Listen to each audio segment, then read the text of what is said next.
The Giants got the win last night, and so they have Mad Bum, as they call him, on regular rest, ready to go tonight to try and take a 3-2 lead. Here's the lineup.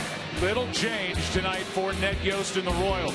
It's brought to you by Taco Bell. Sometimes you got to live Moss, Escobar, Gordon, and Kane. That's typical. This a little different. Hosmer cleans up, then Salvador Perez, the catcher, moves up. Mike Moustakas moves back.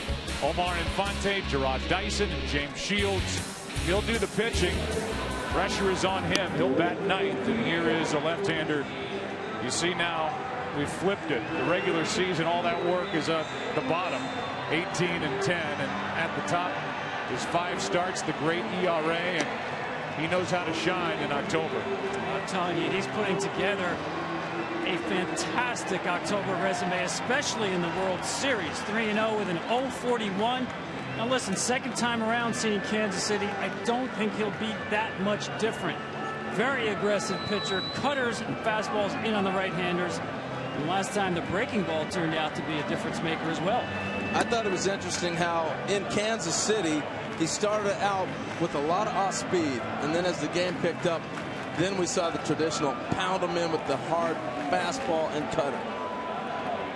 The defense behind him, and we've seen great defensive play in this series seemingly every game. Ishikawa's back in left field, and then the typical look. Blanco is in center for San Francisco, and right, Hunter Pence. What a game he had here last night, defensively and offensively. There's Brandon Belt at first, Joe Panik at second base, Brandon Crawford and Pablo Sandoval on the left side with the catcher Buster Posey. He's their leader, and he catches Madison Bumgarner. The opening pitch brought to you by Budweiser, the official beer of Major League Baseball. Here's to Budweiser, here's to baseball, and here is to great weather in a great city. 67, partly cloudy here on Sunday, October 26th. Game 5, and Escobar walking in to lead it off for Kansas City. Broadcast is also streaming live on the Fox Sports Go app, foxsportsgo.com, and for coverage of this game in Spanish, please tune to Fox Deportes.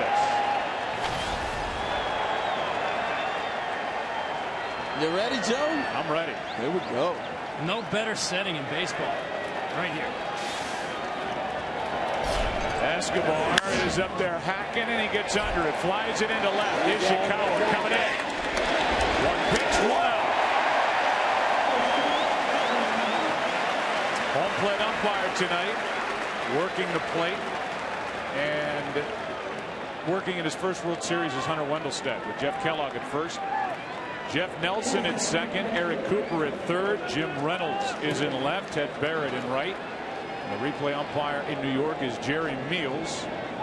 That was quick, and here comes Alex Gordon with the bases empty, 1 down. Well, Escobar has not wasted time. We saw the leadoff double last night on a ball that was up and right there going after that fastball first pitch as well. But here's the key to me. The left-handers in the lineup, they go left, right, left the rest of the way out. We'll see how they navigate through this. Just 2 hits in this World Series for Gordon. He's taking at 92. It's strike 1. The Montanas are here. We saw him here during the NLCS. Here's the 0-1. Right side, Panik to his left. Nice play. Got it, 2 out. I like the slide. Watch how he stops. You know, it's wet a little bit early in the game, but gets down there. It's almost like he put the brakes on with the left foot, set himself up, made a nice throw. Watch the slide. He'll throw the left foot down to stop. As it continues here, you'll see it right there. We'll stop and spin and throw. Bochy got a fresh haircut prior to last night's game. Does that mean he has to get another one today since they won last night? Yeah, I don't know. I don't know if he went back. But after an 11-4 win to even this World Series, I'm sure it crossed his mind. Here's Kane. He takes a strike. Well, you can already see Madison Bumgarner dictating pace, attacking the strike zone. He did not work on the side between starts after starting game 1, just in case. His manager needed him on short rest last night. He's ready tonight. 0-2 on Kane. And as we stated last game, he started off pitching away to the right-handers and then busted back in late.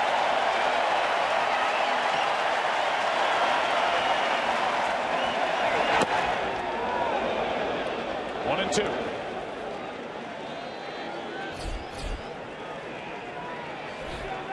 Lorenzo Kane, 4 out of 15 in this World Series. 25-year-old Madison Bumgarner has won in the World Series at the age of 21, 23, and 25. That's off the end of the bat into center for a base hit. The top of the first inning continues as Lorenzo Kane is on with a single. That's the second ball he's kind of fought off. Yesterday hit a little blooper that fell in right field. Watch when this ball's away, and he just gets enough on the end of the bat again to dunk one out there. He couldn't have thrown this ball any better. Of course, with Kane on base, you start thinking about the stolen base, especially with 2 outs. Madison Bumgarner, the last time someone stole a base with him on the mound, 2 months ago, back in the middle of August. That's an area of his game he has really worked on and improved.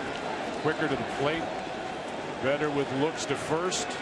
They'll be looking over at Lorenzo Kane with Eric Hosmer at the plate.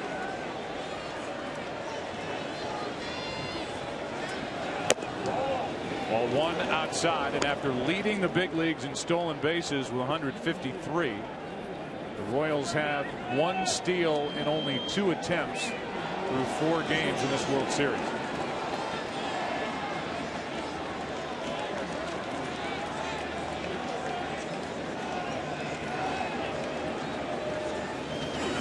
Good rip by Hosmer, strike 1. And Joe, to your point on the steals, I think there's been 2 things that have happened. If we take a look at this swing by Hosmer, he missed one right here. He's got to drive that ball.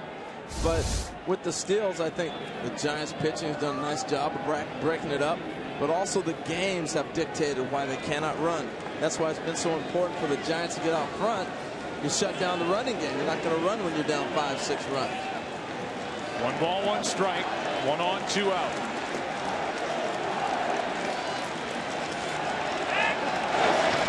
You can see right there what Kane is looking at and why Bumgarner's tough at times. That knee looks like it's crossing the plane and not the foot. If the foot crosses the other back leg, then it's a balk. He's got to go home. But if the knee crosses, that's kind of the deception that left-handers have. That was a nice little look right there. Quick delivery and strike 2. Yeah, that quick delivery you talk about is the key for me with Bumgarner. You see him get that fastball away from Hosmer. He turns that right foot a little towards second base. He did that 2 years ago, quickened him up. He almost just falls towards home plate very quickly. That cutter he just threw was the cutter we saw against the Cardinals. That was breaking 3 feet. That was nasty right there to Hosmer.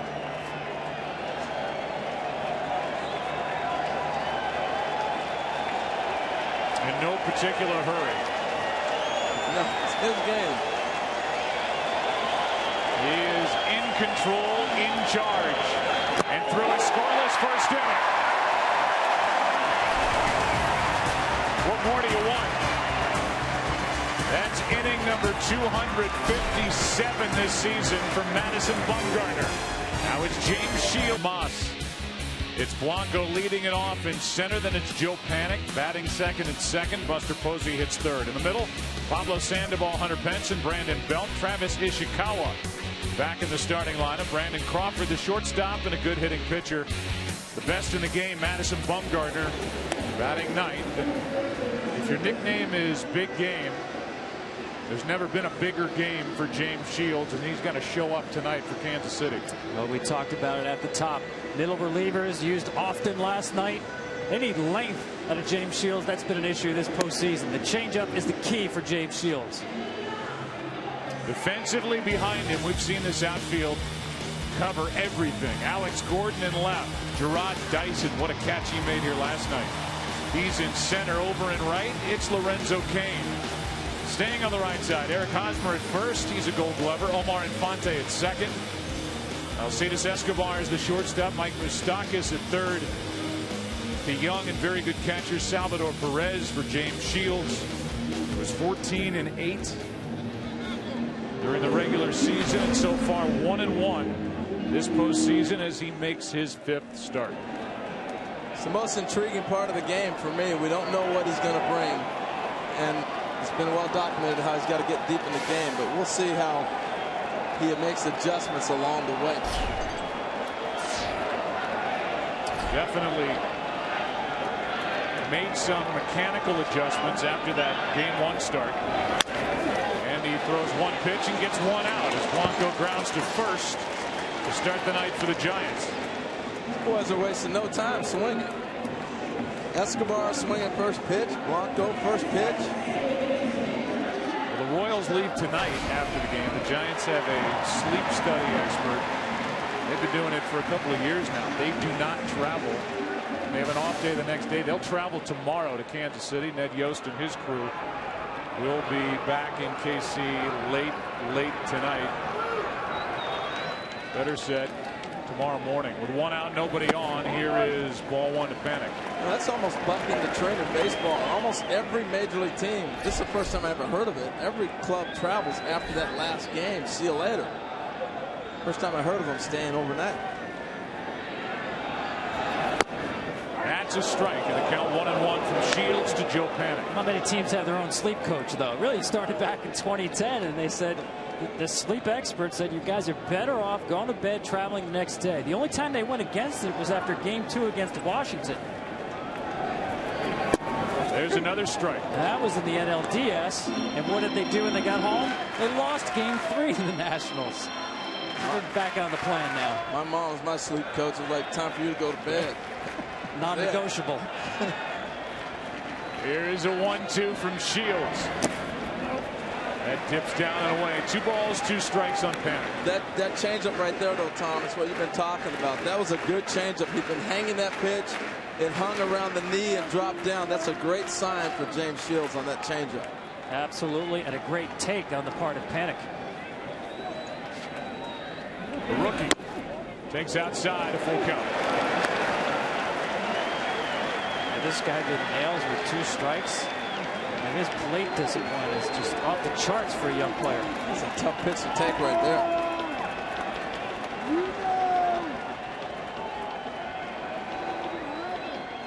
With 1 out. Fly ball into center. Dyson. And about 6 steps. 2 out. All right, Tom, are you going to have the guts to say on the air what you told me before tonight's game? With these 2 pitchers, the way this series has gone, the postseason has gone, especially for Shields, what are we going to see here tonight? Oh, what have we not seen, Joe? We've seen just about everything. These games have been so exciting, but we haven't seen a pitcher's duel. We're not getting out of the World Series without a pitching duel. I think that's what we have tonight. All right. So you're out. You're sticking your neck out there. I love it. On record, here's Posey with 2 out, nobody on. Strike 1. Regardless of the results of the first 2 hitters, Shields looks way better than he did last game. Just his mechanics, the zip, the ball, the movement, the control. That misses down and away, 1 ball, 1 strike. And let's be honest, in the career, and this is for another day for Shields, he's trying to prove something here tonight as he heads into free agency. The baseball world thinks this is it for James Shields in a Kansas City uniform. He'll be somewhere else in 2015. That's in the air to center. Dyson will play it on a bounce. And each side gets a 2-out single in the first. There's the little things that get you hot as a hitter. Buster gets a ball up, stays with it. It's a ball he was hooking and not staying through. Giants baseball. How many times have we seen them get on top of those high pitches? They don't pop them up. They hit line drives or ground balls. Keep the line moving. Here's Sandoval. Had 2 big hits here last night batting right-handed. He steps in from his better side, left-handed, his natural side. 1 on, 2 out.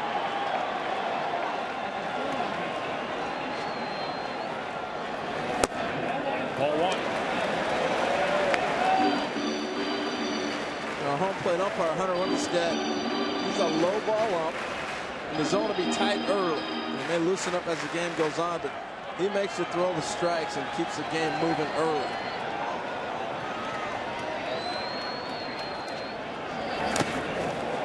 Blocked by Perez, 2-0.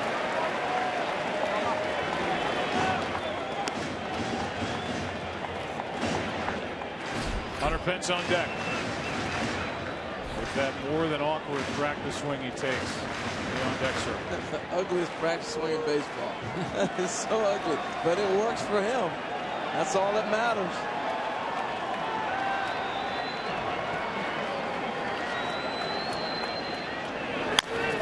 Should end the inning, and Fonte is there. And each side scoreless after one. Into the second we go. Salvador Perez, Mike Moustakas, and Omar Infante coming up. It's Game 5 of the World Series. Upper 60s. Weather's supposed to be great in Kansas City. Game 6 is Tuesday night. Here's Salvador Perez. Moved up in the order, and he fouls it out of play right side. I think one of the reasons we're seeing such aggressive hitting is you got an idea what he's going to try to throw you. And you're only going to get one pitch. You watched with Hosmer. He fouled his ball off that was down the middle he should have hit. After that, he got blacked out with pitches. So you get your pitch, you better hit it.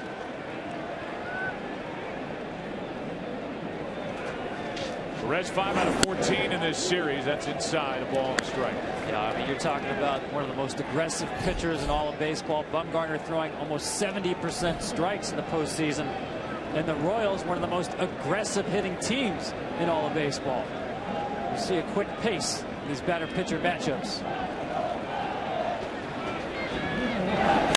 Right side base hit. Leadoff man is on for Kansas City in the second. As Perez shoots it through and into right. Looked like a rare changeup from Bumgarner. Only threw 2 last game. Perez does a nice job staying back on this. Well, you can look for something hard and still adjust soft. It's a little bit of a... It's actually a cutter that just didn't cut. Yeah. Back over. You can look hard and still be able to adjust something soft and swing the bat and do some damage. Here's Moustakas. Shift is on the infield. Moustakas doubled in Game 1 off Bumgarner. Takes the ball up and in. Not as pronounced as we've seen with a runner at first and nobody out here in the second.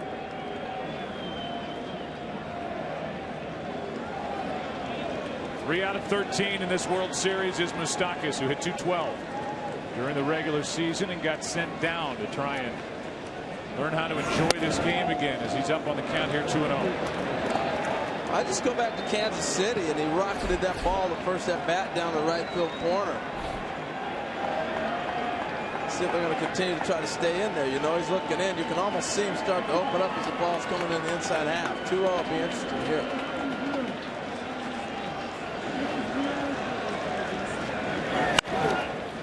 Off the end of the bat, 2-1. A much better cutter right there from Bumgarner. You think, okay, 2-0, aggressive pitcher. He's going to attack me with the fastball. That cutter is designed to look like a fastball and get off the barrel of the bat in a fastball count. It's exactly where it hits the end of the bat, off the barrel.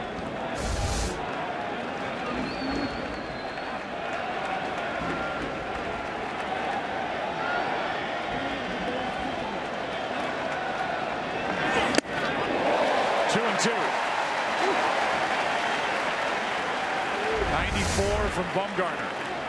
94, and Hosmer's looking for it. Cheddar. Here it is.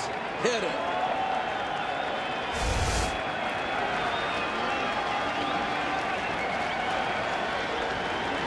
Perez on with a hit. Moustakas waits for a 2-2 pitch. Now full count. I think he comes back with a cutter.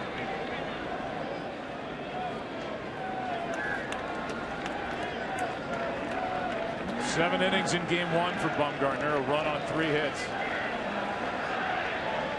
Only run on a home run by Salvador Perez, who just got Madison for a leadoff base hit here in the second.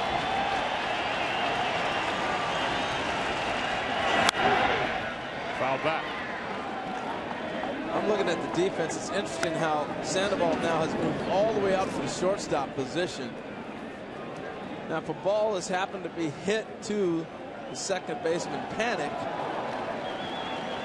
Crawford's going to have an interesting angle to get to. If Crawford has to move to his left and catch a ball, then it becomes problematic to turn the pivot. Here's a 3-2 again. Grounder foul outside first. It's interesting, and we've seen this before. With 2 strikes, they actually exaggerate the shift a little more to the pull side with Moustakas. Normally you'd think, okay, 2 strikes, shorten up, put the ball in play, more likely to hit it the other way. Instead, you see them play a little bit more to the pull side with Sandoval. I think it goes to the stubbornness of Bumgarner. Right there you saw the slider, but the cutter, but it's not away. Everything's still going to be in to Moustakas. Whether it's hard 94, 93, or it's a cutter at 88, he's coming in. He's not going to go on the outside half. A strikeout for out number 1. And before that pitch, Brandon Belt and Salvador Perez got tangled up. Here's the strikeout of Moustakas, second of the night for Bumgarner. The movement on the cutter. I've been trying to explain, think about it, Joe, how to explain a cutter. I guess the best way to do it is everybody knows those wiffle balls that have the holes in the top of the ball, right? You take part of it and you turn it sideways and you throw it. And that ball has the movement right at the end. And you throw it home in the backyard. That's what a cutter does. It's the last second movement. On a slider, you see the seams. A cutter is coming right at you like a fastball and darts on you. Here's your tangle up, Joe. Ouch. Salvador Perez got his left foot stepped on. Here's a strike to Omar Infante.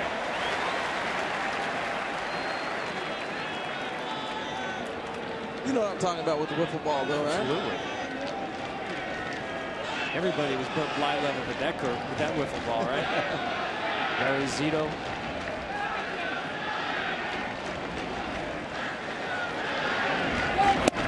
Strike 2. Infante getting a do-over in the World Series against the Giants and against Madison Bumgarner. He was with the Tigers in 2012 when a lot of these same Giants swept Detroit. First year in Kansas City. Struck him out, 2 out.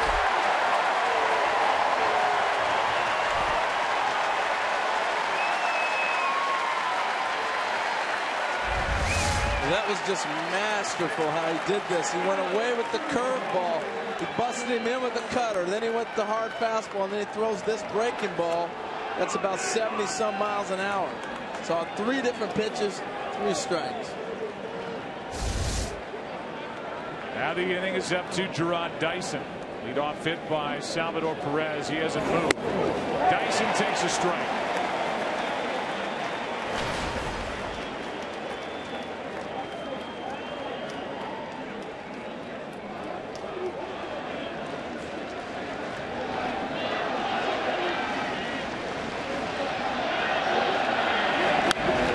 Strike 2 on Dyson, and now Bumgarner can strike out the side here in the second after the leadoff hit.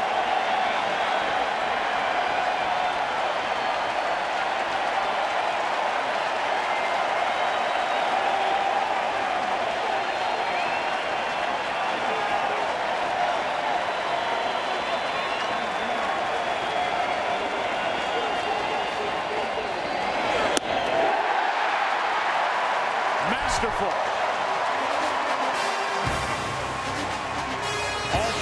Moustakas,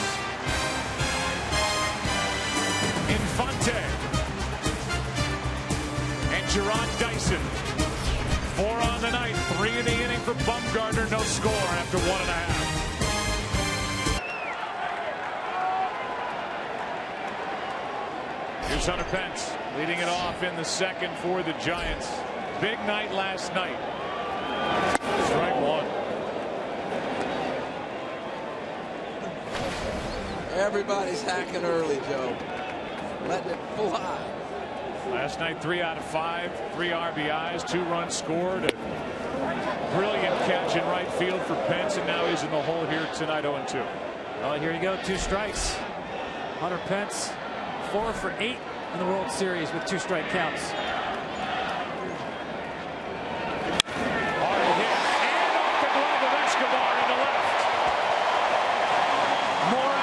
2 strikes for the Giants. Well, he chokes up on the bat, shortens up the swing, and hits a rocket past a very good defensive shortstop in Escobar. Well, that ball got onto the dirt and just shot on it. Just barely misses it, but once it hit the second hop on the dirt, it caught speed. And a base hit. Another 2-strike hit. So they've thrown 28 pitches to Hunter Pence in this World Series with 2 strikes, and only once got the 3rd strike. Remarkable. So now hitting over 500 in this series with 2 strikes. It's Hunter Pence, and he's on to start the inning. Each side got a 2-out single in the first. Each side got a leadoff single in the second. Here's Brandon Belt. Showing bunt wide out. They left it open. And safe.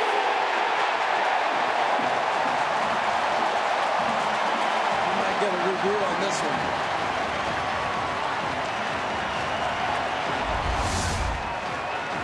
What's interesting about this, remember how the Giants had Sandoval on that side?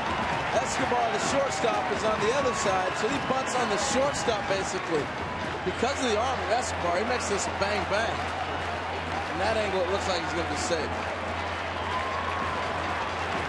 Safe.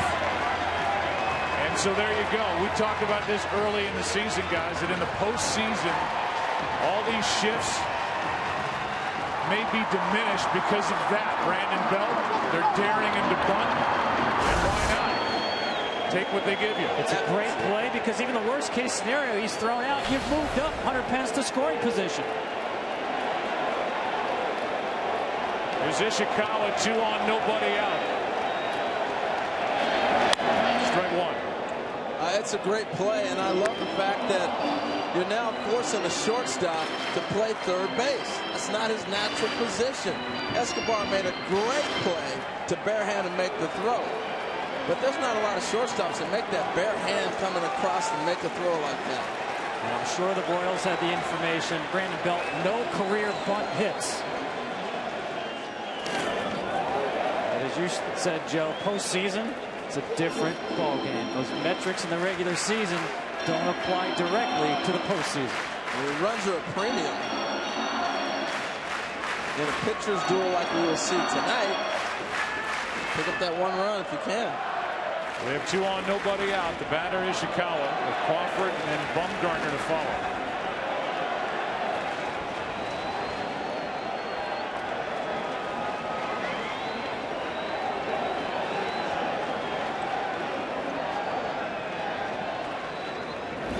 Strike 2.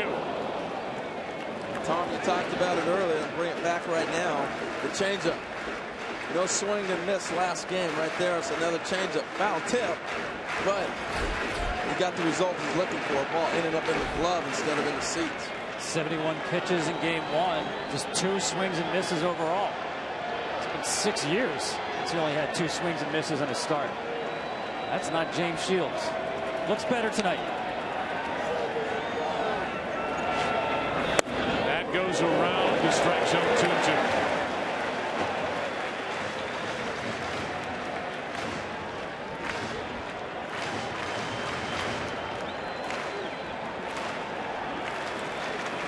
He's got 3 swinging strikes already tonight.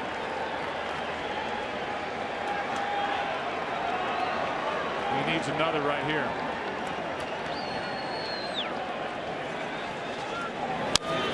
That's foul. Talk about James Shields and mechanics. We did that in the first inning. Here's Ken Rosenthal.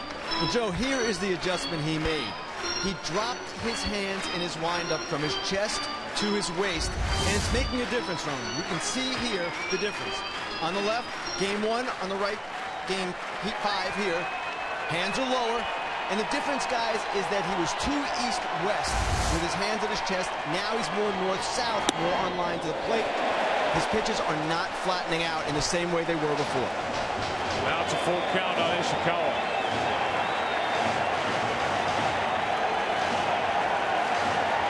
I keep thinking, Joe, it's a National League game, right? Oh, the pitcher's down there. We got a pretty good hitting pitcher in Bumgarner. Not an easy inning to navigate now.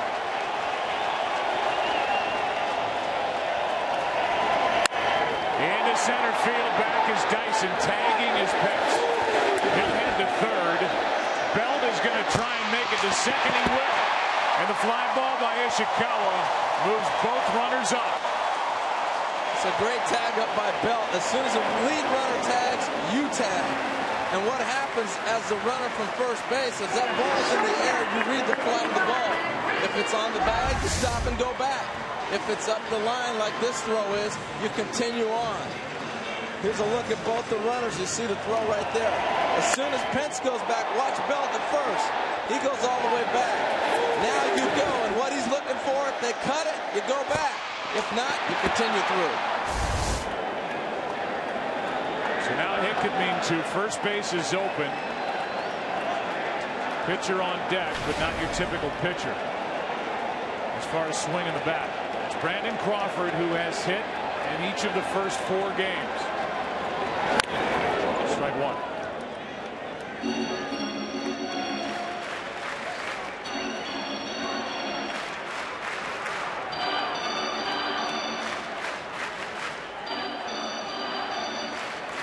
Again, you got the infield back. This situation, they confuse me every night because you got Bumgarner rolling. You think the infield will be in. He's giving you one, protecting against 2. 1 ball, 1 strike on Brandon Crawford.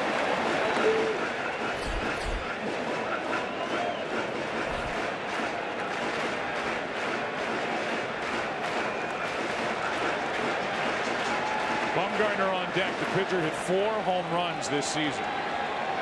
2 of them were grand slams.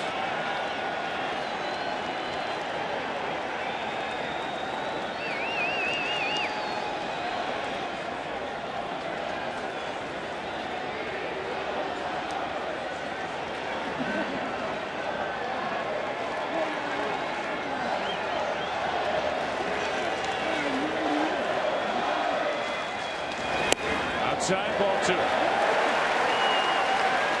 And here's what Kenny was talking about with the hands. Game 1, you see the hands up by the face. Tonight, down by the belt. And what Kenny talked about east-west, he tended to over-rotate in Game 1, sending his body more towards first base. Now he's staying a little bit better on line towards home plate, north and south. And that will get him more tilt on the changeup.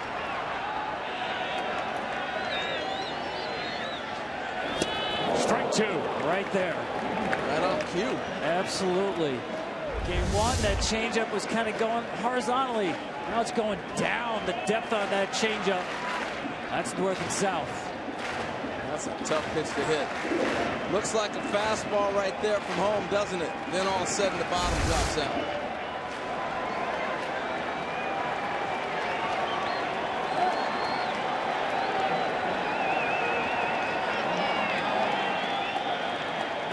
Shields looking for his first strikeout. He's run the count 4.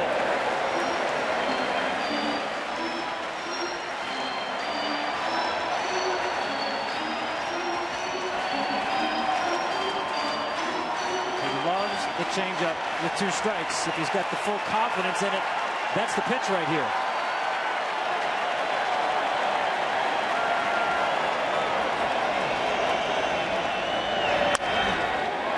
To the plate, Pence. Giants lead 1-0. RBI ground out by Brandon Crawford.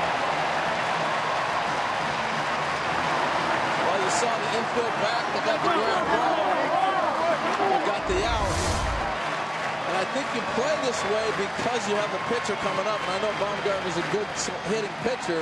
But Tom, you're absolutely right. They're trying to minimize a big inning. You give up 1 run, and now you're hoping you can get the pitcher out as expected, regardless how good a hitter he is, to walk out with 1 run given up instead of a big inning. And that was the changeup, but it wasn't the swing and miss power changeup. The Giants are doing this all postseason long.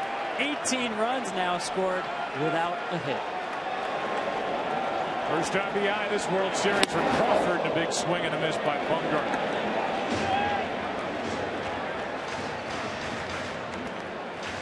This is the big out of the inning right here. You have to get the out when it's standing in front of you. And that's the pitcher, regardless if he's a good hitter or not.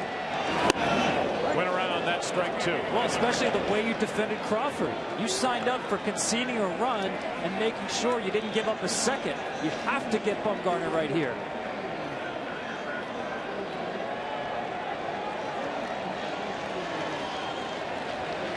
Runner third, 2 out. Breaking ball is hit hard, but right at Moustakas.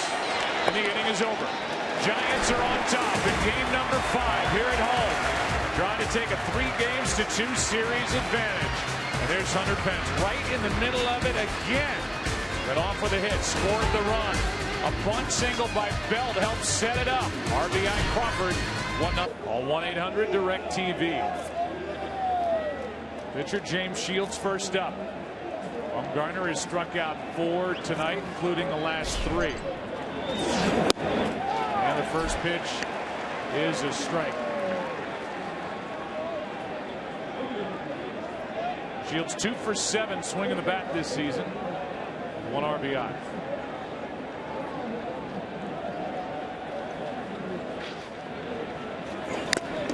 That's strike 2. Top of the order, Escobar and Alex Gordon will follow Shields.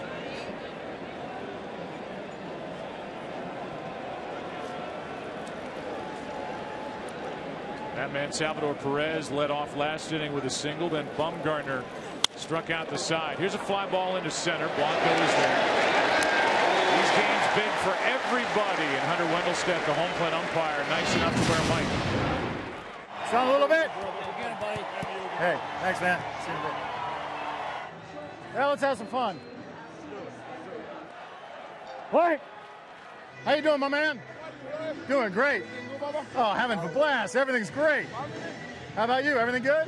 Family here? Yeah, I got my family. You got yours? Yeah. Isn't it fun? Oh, this is great. So Hunter's having a good time. Talked about family. He is the son of the longtime, the late, great umpire Harry Wendelstedt. Had an umpiring school and influenced so many umpires that are in the big leagues today. What a thrill for Hunter. Harry worked 5 World Series. Hunter, you talk about having a good year. You know, Big Brother watches all the time now with instant replay. Only 2 calls reversed all year. Escobar, 1 ball, 1 strike. The one thing I loved about that whole part was all the umpires. You know, they're a fraternity, and they don't have a home team or a home crowd. And, you know, we got a chance to spend some time with Eric Cooper and just spending time with the guys, getting to know them. It's outside, 2-1. And the one thing as being a middle infielder, you get to talk to them during the game. You know, so back in the day before all this replay and all that stuff, you kind of talk them into some pitches for you. You know, if you got to know them pretty good. 1 out, nobody on after Shields fly to center. Here's a 2-1. That's into center field. Blanco coming on. He's got the 2 out.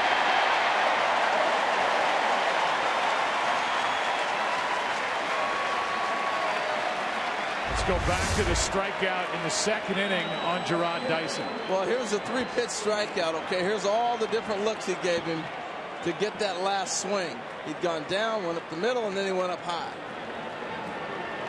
Fastball, slider, and curveball. Now, if a ball does that, just take it. If it explodes and goes 3 places like that, just let it go. With 2 out, nobody on, here's Gordon, who grounded out his first time.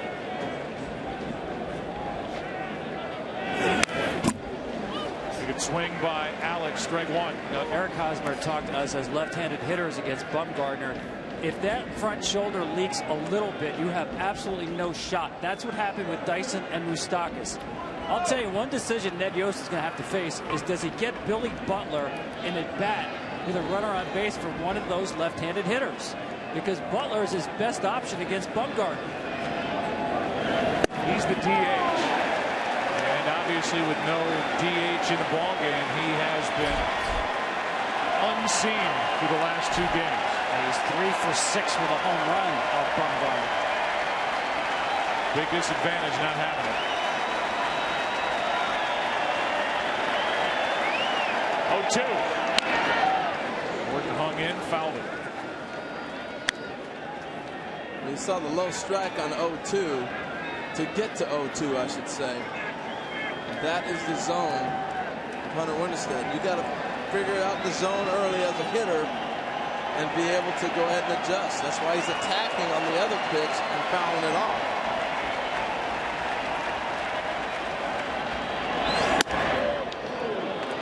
From Bumgarner, high for ball one. He's throwing harder tonight than he did in game one.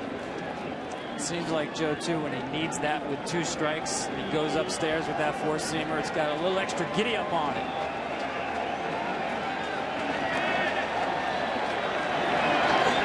A strikeout to end the inning, and that's number 5. Win. We'll miss him in Gotham. All new this Monday, followed by Sleepy Hollow right here on Fox. Shields brings it. Blanco into the gap in left center and caught as it tailed to Alex Gordon and left. One away. Speed of the Kansas City Royal outfield, man. It is so hard to get a hit. We talk about Dyson and Kane because you've seen them a lot, but Gordon's a Gold Glover and he runs really well too.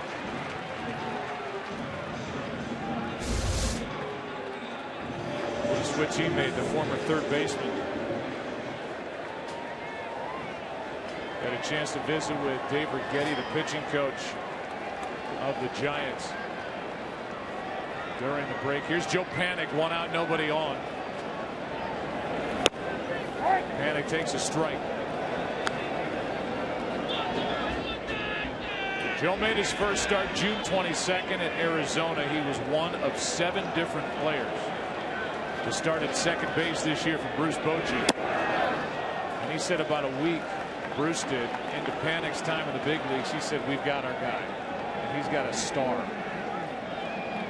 Yeah, I think they're covered for a while with this guy. I mean, he can do everything. He is a smart, tough player. 1-1 pitch, grounded to short. Escobar.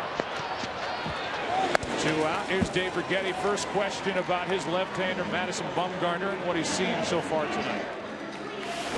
Well, he's on top of his game. He's throwing first pitch strikes, and he's got touch of his curveball along with the hard stuff. So he's making it a little bit tough on him, but he's a hell of a pitcher. Yeah, he is. I was going to say, you pitched a long time in this game, and you're seeing a 25-year-old who wants the ball, who doesn't tire. I mean, he is an ace in an era where there aren't many aces left.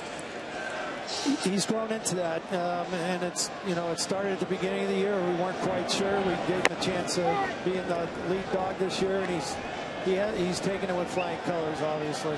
And your bullpen all rested and ready to go. We talked to Petit before the game. He said, I'm good for 3 innings again. The guys are fine, but we're not rested. They're just ready to go. Terrific. Thanks, Dave. You're welcome. There's a foul outside third. The count 0-2 in that interview with Dave Righetti. His 15th year here with the Giants, brought to you by DirecTV. They're all throwing so well, both sides, when you come out of the bullpen. I mean, like velocity-wise, you don't think they're tired, but it is late in the season. It's been a long time. They're throwing for 8-9 months now. Here's the 0-2. Posey reaches out, grounds to Infante, and after giving up a run in the second, a 1-2-3 inning for James Shields. 4th inning rolls around. It's game 5. Giants up 1. But the team has not yet issued an official statement. Taveras was just 22 years old.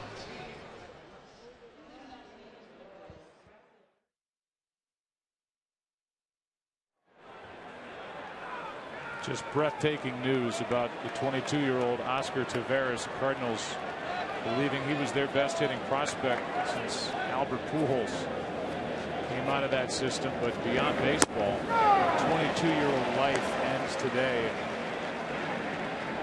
He seemingly had the world out in front of him.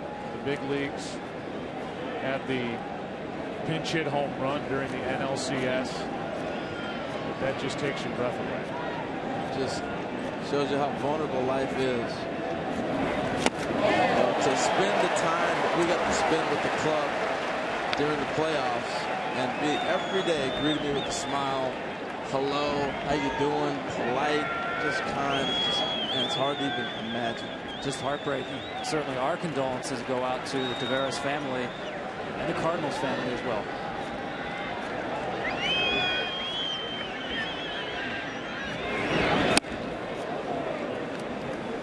That one got away from Madison Bumgarner as we go back to baseball. 4th inning of game 5 of this World Series with the Giants leading on the RBI groundout. by Brandon Crawford in the second. Duquesne, Hosmer, and Salvador Perez. 2 hits allowed by Bumgarner. Kane fights it off. Kane's been able to flip a couple balls in the right field for base hits the last couple days. That one getting in on his hands right there. I think he missed a pitch last night's game. Change up inside. Remember that ball he fouled back? That's about it. They flirted around with him just a couple times inside. Big man Lorenzo Cain hit only 5 home runs during the regular season. Grounds one to short. Crawford got it. All out. You better get rid of it. When he's hitting this ball and he's leaning out front already on the run, it's down the line. You saw him hobble back to the dugout. We saw that last night, and Ned Yost said, listen, nobody's 100% right now. Did you watch him run the infield single last night? We had said, yeah. We just saw him run down the line pretty good again. He's okay. Here's Hosmer. Struck out his first time to end the top of the first. More zeros put up by Bumgarner. 25 1/3 innings pitched in the World Series for Madison Bumgarner. Now over 4 starts. He's allowed 1 run. You got a straight bat left out there. Watch your step. Bat boy's going to have to go fix that mistake. That's a fine. Sitting on that white line of the emblem, and I don't know that anybody sees it. Oh, here he goes. He sees it.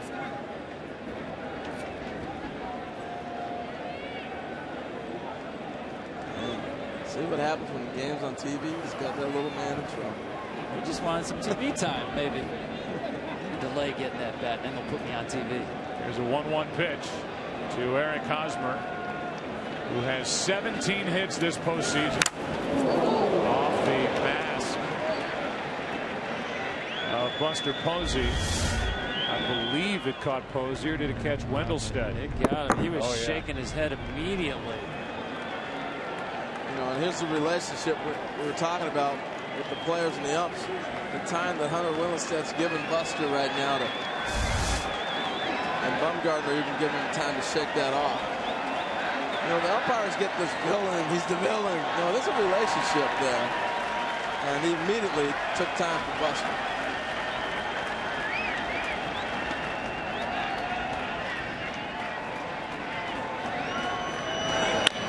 Reaching for it, Sandoval gets a weird hop and got it. Those great hands of Pablo Sandoval able to adjust 2 out. Tonight's telecast sponsored by T-Mobile, changing the game of wireless. By MasterCard, anytime, anywhere you use your MasterCard, you can get a priceless surprise. And by DirecTV, if you call yourself a sports fan, you got to get DirecTV. You know, watch the hop on this ball right here. And this is from Pablo being a catcher. Watch him go down and get this and be able to come up and make the throw. We've talked so much about his dexterity, but he started off as a catcher, got to the big leagues, and they moved him to third. That's a tough play. Little squirter right side, now race to the bag. Belt, will he win it? He got it. It was up to Belt to beat Salvador Perez to the base, and he did. Pablo Sandoval, who made that good defensive stop at the top of the inning. Then Hunter Pence, then Brandon Belt. 1-0. Visited with Dave Island, the pitching coach for the Royals during the break. Did he that? After Sandoval does something to start the inning.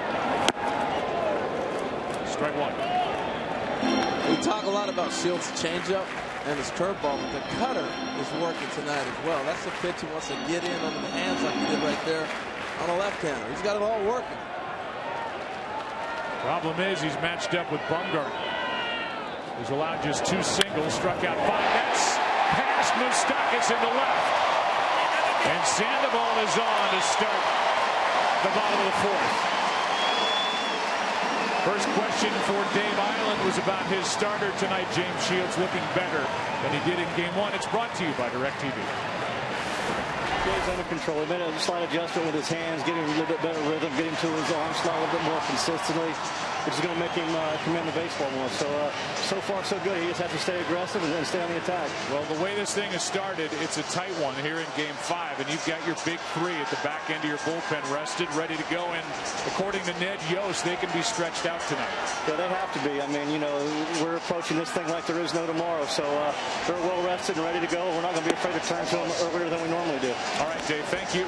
Thank you. Hunter Pence now, he singled and scored a run, the only run of the night, when he led off back in the second. And how annoying must it be for a pitcher to face Pablo Sandoval? We've seen it all postseason. Pitchers making the exact pitch they want, and he puts it in play for a hit. And we've seen it time like that. Again, especially breaking balls down. And his hand-eye coordination is just crazy good, especially from the left side. After hitting under 200 during the season, right-handed, he had 2 big hits last night, right-handed. He loves October. Here's a 1-1. That's off the plate. Foul. Strike 2. Hunter Pence gets a chance to sprint. What strike was it, Joe? Well, that's strike 2. So okay, he's right. Got Shields right where he wants him, right? 11 times he's been in 2 strike counts. Been on base 8 times. There you see. 7 times. I'll tell you what I like about Hunter Pence. If you were to profile him as a scout and try to project him out, he does nothing that you'd say superstar about. And everything you watch him play tells a star player. And when you hear him talk and pick up his teammates, it goes to that superstar level. You see him choke up more on the bat. wouldn't chase it 2-2. He was rewarded with a long-term deal last September. They love him here, both on the team and in the seats.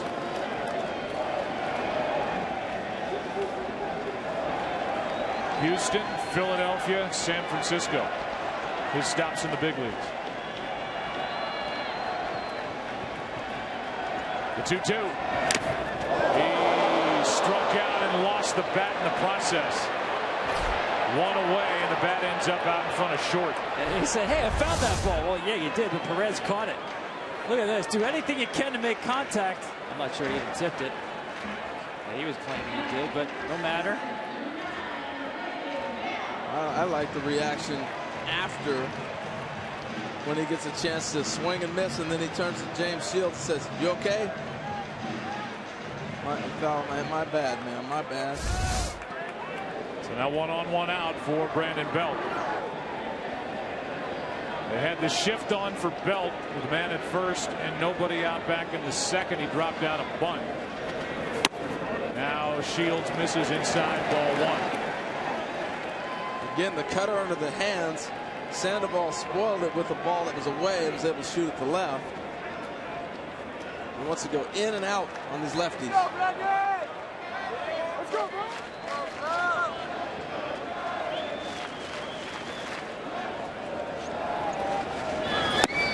Strike one. Saw Moustakis. He'll move back a little bit now. Bunt really not in play with one strike on Belt, but I think next year in spring training, Brandon Belt, Mike Moustakis, all those big left-handed hitters who just keep hitting ground balls into the shift, they will be working on the push bunt in spring training, at least to have it as a part of your game. How about just hitting the ball the other way? Oh, that too. Here's a 1-1. Nice pickup by Salvador Perez, and that keeps Sandoval at first. My goodness, how did he catch this ball? Those are some good hands. Kept the feet moving. Great feet, great hands. I'm wondering if they're going to keep flirting inside with Belt and he's going to burn him eventually. They've continued to bust him in the whole series. They've been able to get away with it. His only home run this postseason was a big one to win Game 2 of the division series in Washington. That's foul. 2-2. That's a better swing. You know, we talked early in the series, when Belt gets in trouble, that front side starts leaking. He wants to go get the ball. Watch him hang back on this pitch. Hensley Muellen's a hitting coach, worked with him before the game in the cage on exactly that. And they thought it was a very productive session.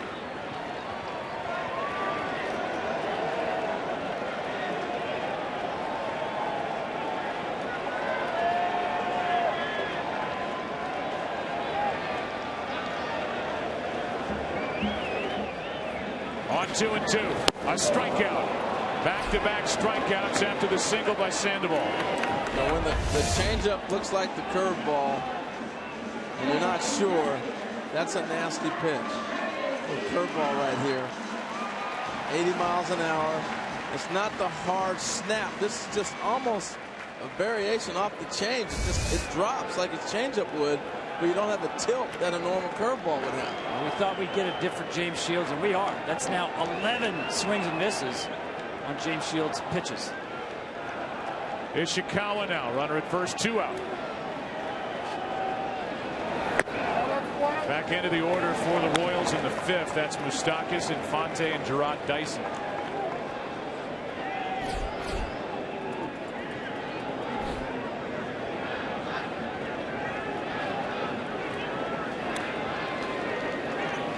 Here's a 1-0. Hard hit. Escobar can't make the play. One under his glove. 2 on, 2 out.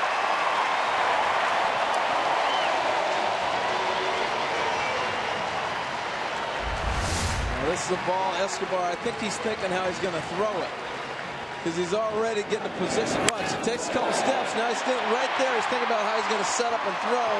Instead of continuing on the play, he pulls up because you're thinking about how you're going to get the ball into your hand and transfer it across the diamond to first. He doesn't have to play at second because of how they were positioned before the pitch. That ball's going to first base. Really frustrating when you know it's a ball you think you should have had. Catch it and see what happens on the throw.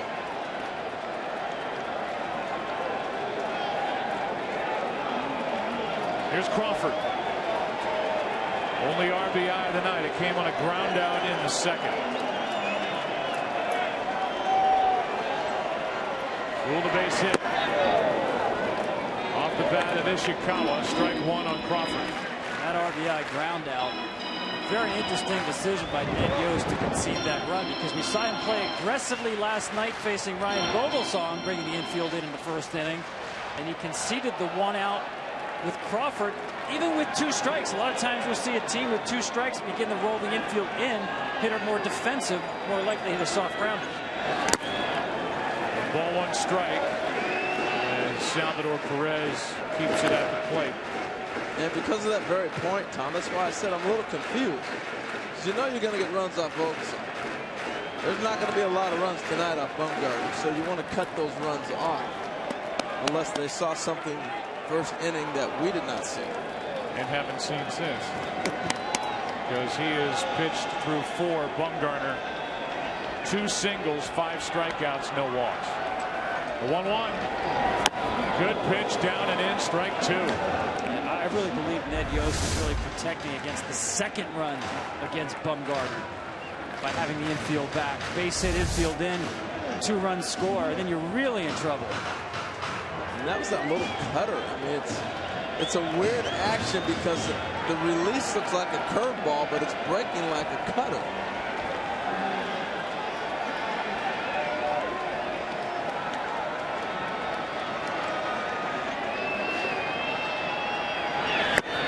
That's outside. 2-2. Shields could strike out the side here in the 4th.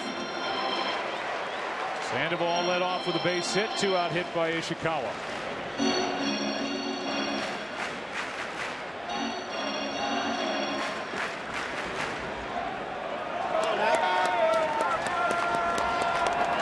He's ready. Got his glove. So is Crawford. So is Shields. Here comes a 2-2.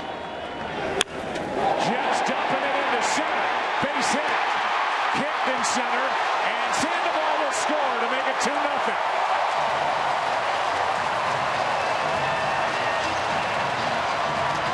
He was going to stop, but when Dyson didn't come up with it cleanly, Pablo kept on rolling.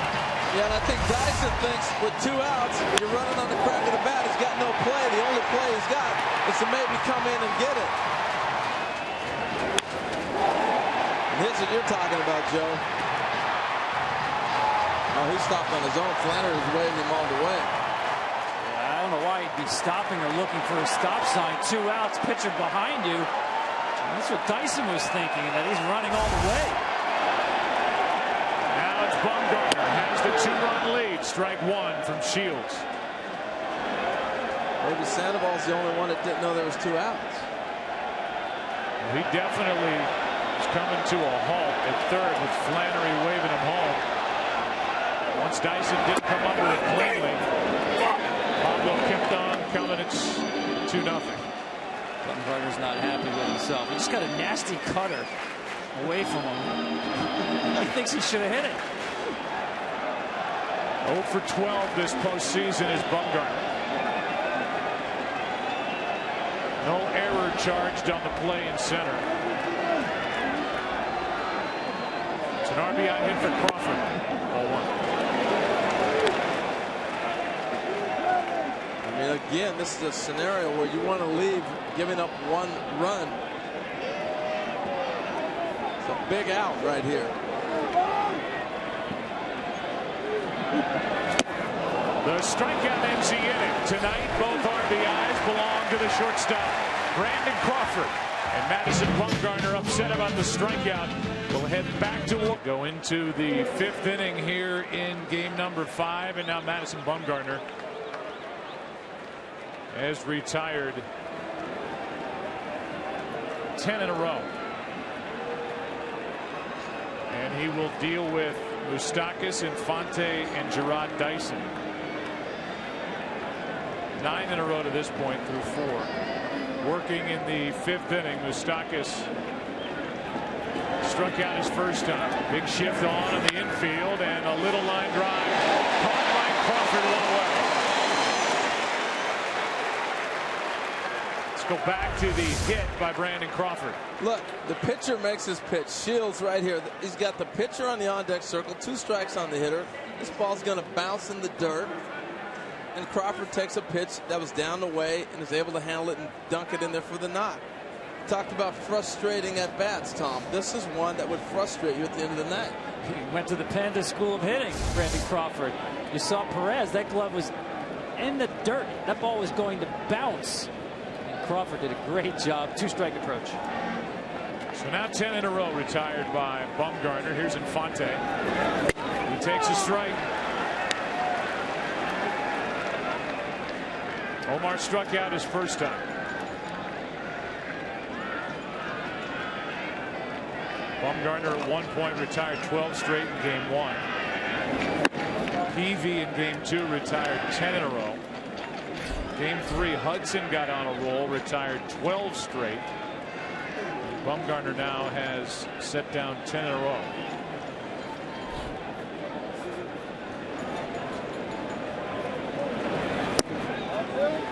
Our friends at Google back there behind home plate ask, what's a slurve? What's a slurve? A slurve is in between a curveball and a slider. And so it was a term that was picked up about mid-'80s when guys were starting to break away from the slider and throwing a bit of a curveball. There's a 2-1. That's in the air to left. Ishikawa can't get there. And it gets past his dive, and Infante will cruise into second with 1 out. A late break by Ishikawa, who again is relatively new to the outfield, and it shows up here. Yeah, I mean, you said it. Really, last week of the regular season, the first baseman pressed into service to the left field, the late break, and then compounded by the poor decision of diving for the baseball. Yeah, take your losses, leave Infante at first base, keep the double play in order, but by diving, he moves up Infante another 90 feet. That's a great point, Tom. You know, it's okay with the effort, but you don't want to leave your feet there.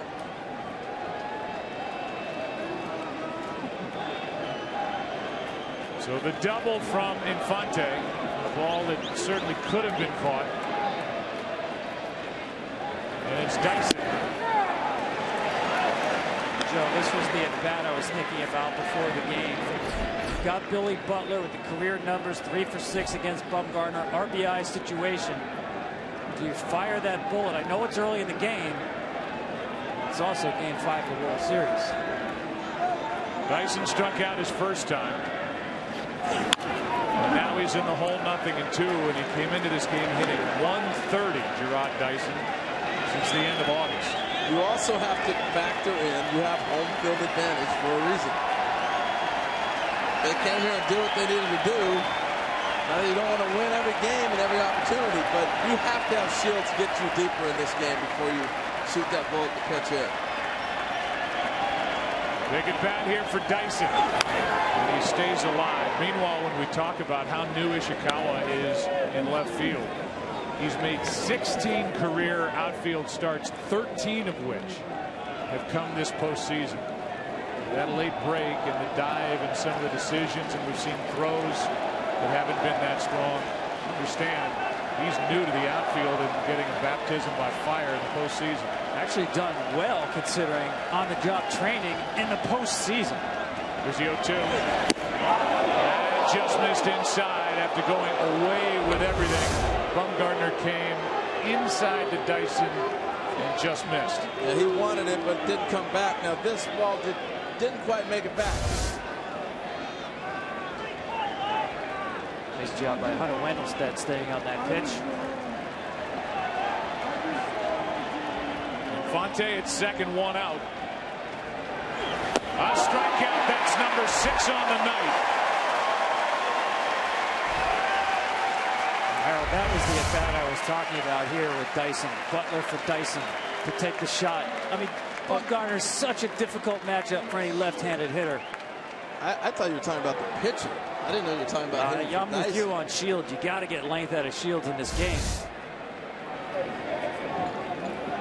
I can see that with Dyson. I thought you were talking about with Shields. Now it's up to Shields with a runner at second, 2 out. As Bumgarner tries to get around that double. Hit by that man Infante here in the 5th. Inside ball 1. Shields did not have bad swings in his first at bat in the 3rd inning. Ended up flying out to center. There's Butler. Good numbers against Bumgarner.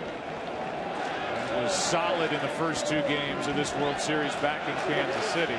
Tied game 2 and put the Royals on top to stay in game 2. Strike 1. And Tom, to your point, I look at the lineup. Really, that's the only guy you're going to hit for until the pitcher spot. I mean, Madison Bumgarner, we've been watching it the whole postseason. He gives you so few openings. You have to seize them when they do pop up.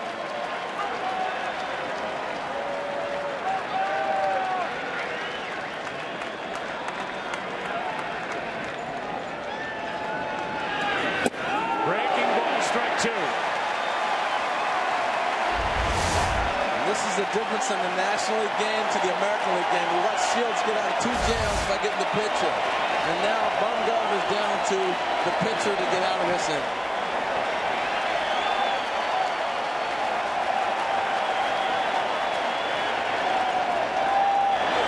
Inning over. Posey makes it official. 7 strikeouts from Madison Bumgarner and 5 shutout innings on the board. 2-0 Giants after 4.5. Both RBIs belong to the number 8 man Brandon Crawford. An RBI ground out. A little flip base hit into the outfield to score Sandoval last inning. And Madison Bumgarner has done his usual thing and taking care of the rest. Well, this is a big half inning for James Shields. You got the top of your own order coming up facing Bumgarner. But also now you get to the 6th, and you maybe start to stretch that bullpen now and put them into play for the rest of the game out for the Royals. It's a big half inning. 3rd time around the lineup. It's been a problem throughout this series. Blanco shows bunt, takes a strike. And I know James Shields is trailing here in this game 5-2-0, but we've talked about it tonight. He's really pitched well. Yeah, he has. Made the adjustment. Strike 2. Look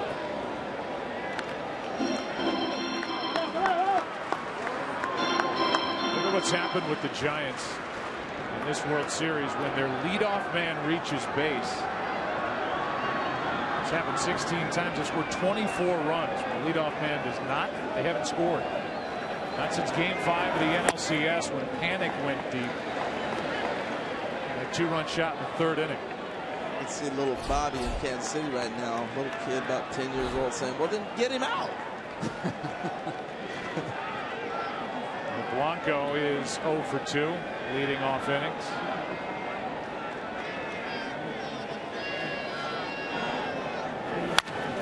And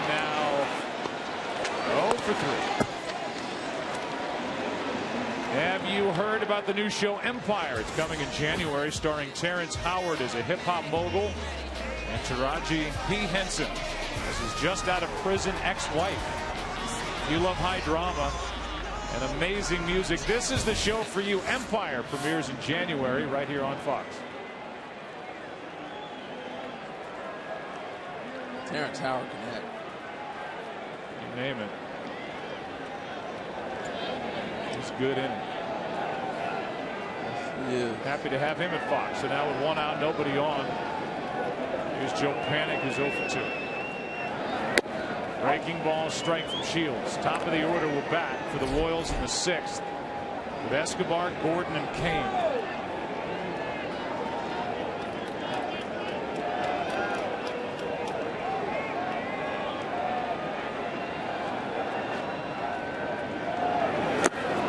Strike 2. Buster Posey is next. Saw him get a foul tip off the mask, and again we'll dip into the audio provided by the home plate umpire Hunter Wendelstedt in their conversation that followed shortly thereafter.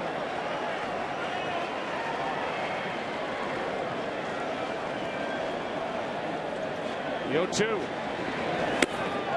Down, ball 1. Easy to umpire Shields tonight. Around the plate, hitting the spots. Think about it. He got a ground ball out that gave up the run. And then Crawford, we well documented the pitch he hit for the base hit to drive in a run. Pretty good. Here is his 1-2. Up the middle, a base hit. Panic aboard. Another 2-strike hit for the Giants. Another 2-strike hit for Joe Panic. With Posey coming up to go back to the 4th inning. And a foul tip. Watch the hockey style mask give here.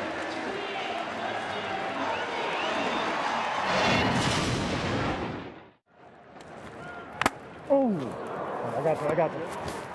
Sir?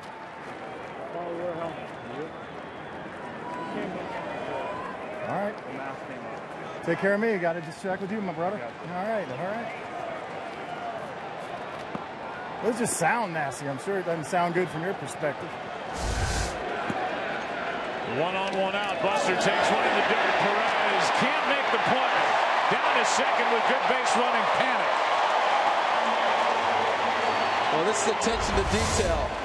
We've watched how many times has he tried to get that ball in the dirt. He finally gets it. If you're on the bench and you're paying attention, you know any ball in the dirt I'm going to break. This is all Panic right here. Reading it and taking off. Watch him in the upper left corner. As soon as he sees the ball in the dirt, Perez has to catch it, make the perfect strike to get you. You may not steal bags, but there's other ways to be aggressive. Now ball 2 with Sandoval on deck. No action for the Royals in their bullpen. I'm going to start calling him Joe Baseball. I mean, really, watching him is like watching an instructional video. Defensively, the swing at the plate, 2-strike approach, and the secondary read on that pitch.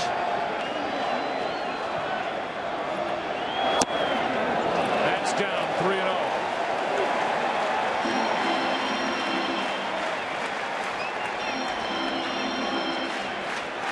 Shields gets into trouble and can't get out of it here in the bottom of the 5th inning. The Royals had a runner in scoring position with 2 out. Shields struck out to end the top. And now a 4-pitch walk to Posey. 2 on, 1 out. They're all looking. They're all going to be run down there. You see all those eyes look straight down towards Ned? They're paying attention. A lot of managers in there right now. The whole bullpen standing there at the end of the dugout. It's just amazing. We've seen it the whole postseason, guys. The 3rd time around the lineup for any starting pitcher not named Bumgarner seems to be extremely difficult. Here's Sandoval. Shot a base hit into left to the right of Moustakas. His last time up and scored a run on the 2-out hit by Crawford. It's the first walk by Shields. Bullpen still quiet for Kansas City.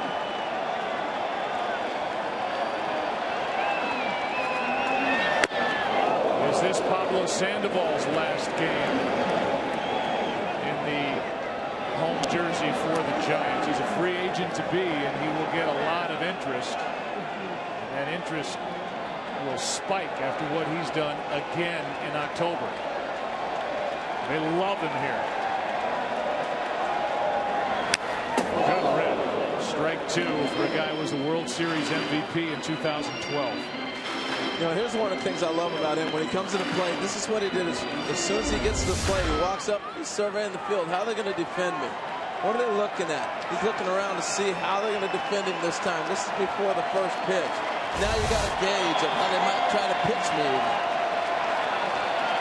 I like the little squint in the eye. A gunslinger in Dodge. Here's the 0-2. Upstairs from Shields, ball one. Tom, the reason the third time through is so difficult because the hitter now has had an idea of what your stuff looks like and how you're trying to attack you. And now they can apply everything that they've learned in the first two at-bats to this at-bat.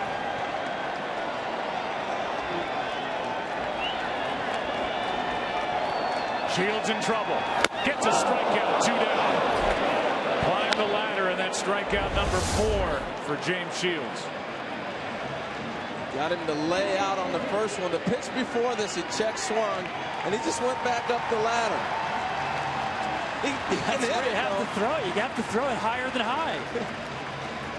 Believe me, anything a little bit lower than that. Oh, my goodness.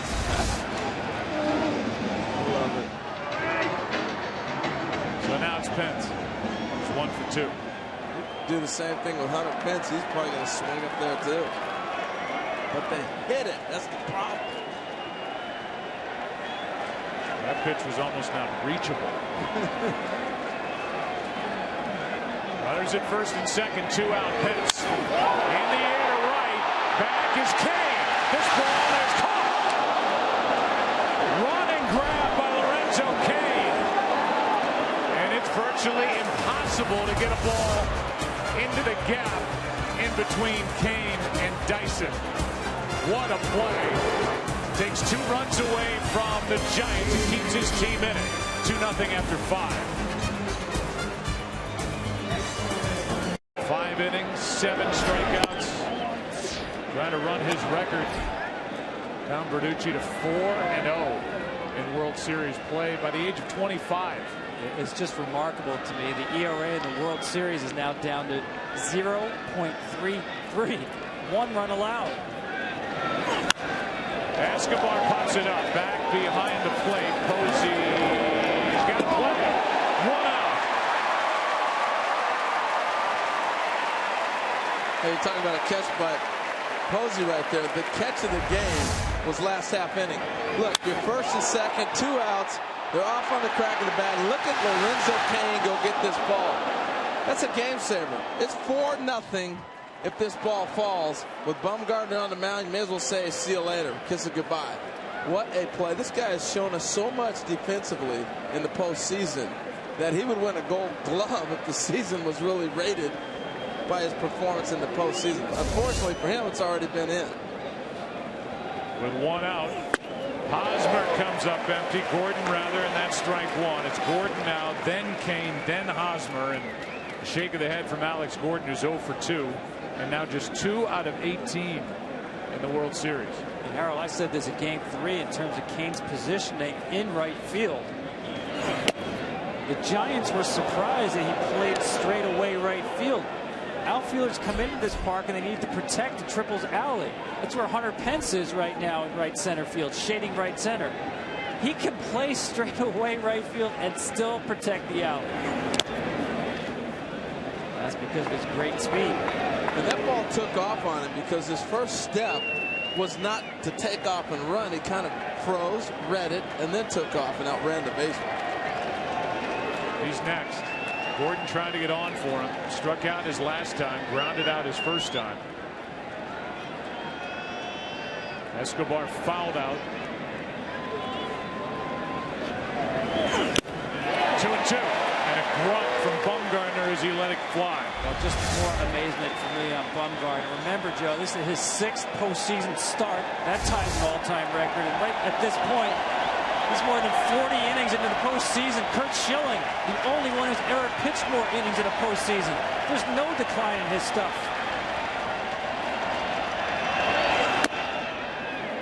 We talked to Bruce Bochy, the manager of the Giants, before the game and said if it was possible to conserve pitches with Bumgarner, if the game dictated it, would it cross your mind with the thought of Bumgarner coming back if there's a game 7? He said it would be on his mind. His bullpen isn't exactly rested at this point. Here's a pop-up left side. It's Crawford, who has both RBIs, has out number 2 here in the 6th. And the batter will be Lorenzo Cain. Prior to tonight's game, Rob Manfred, Chief Operating Officer of Major League Baseball, and Tim Slavin, Chief of Business Affairs and Senior Counsel of the Major League Baseball Players Association, presented their annual contribution of $2.5 million to the Baseball Tomorrow Fund. The fund awards grants to youth programs. 2 out, nobody on. Cain 1 for 2, takes a strike. One of the big initiatives of the Tomorrow Fund is to build ballparks around cities and around the country. It's been really effective. That's a joint effort between Major League Baseball and Major League Baseball Players Association. Cain trying to get something going with 2 out, nobody on, 1 ball, 1 strike. His numbers start to pile up for Madison Bumgarner. The ERA that Tom mentioned a moment ago. He won in the World Series at the age of 21, at the age of 23, and he's already won this year. Game 1 at the age of 25. Strike 2. Saw that batting average against 124. That's also the lowest in World Series history. 3 starts or more.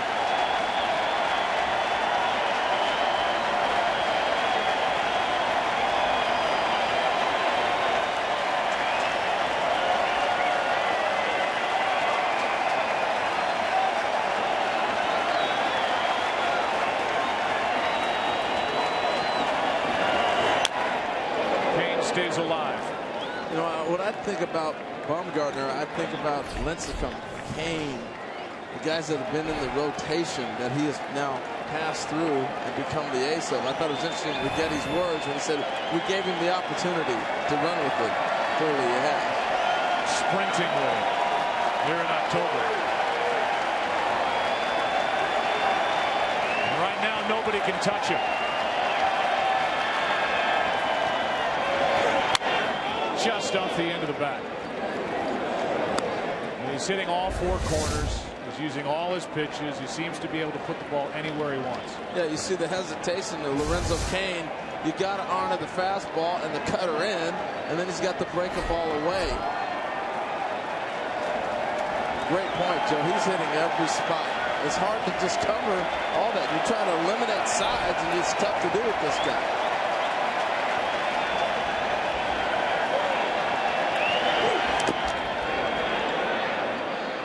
Swing, he didn't go. 2-2. In this day and age in Major League Baseball, you see a 25-year-old doing what Bumgarner's doing in the postseason. And any baseball fan thinks, well, what's his contract situation with the Giants? We'll get into that before the end of the night.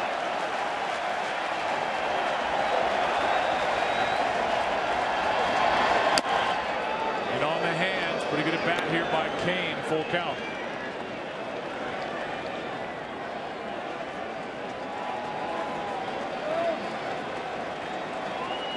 Because of the catch by the guy at the plate, Lorenzo Cain. Doesn't take much to jump back in this one for Kansas City.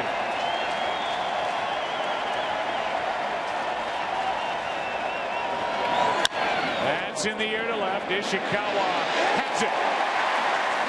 For some reason, when number 40's on the mound for the Giants, 2 runs almost seems insurmountable. He's through 6 scoreless, rolling again. Just a brilliant postseason performer. Tonight's game will have the chance to clinch, while the other team will be trying to force a winner-take-all Game 7. Coverage Tuesday night begins at 7:30 Eastern right here on Fox and streaming live on Fox Sports Go. That'll be a great scene in Kansas City right now. In the bottom of the 6th, James Shields back to work. Brandon Belt has a bunt hit and a strikeout, and up on the count here 2-0.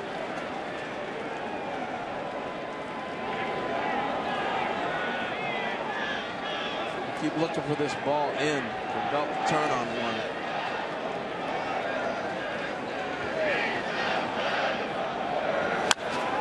That's into left. Gordon to his right. One away.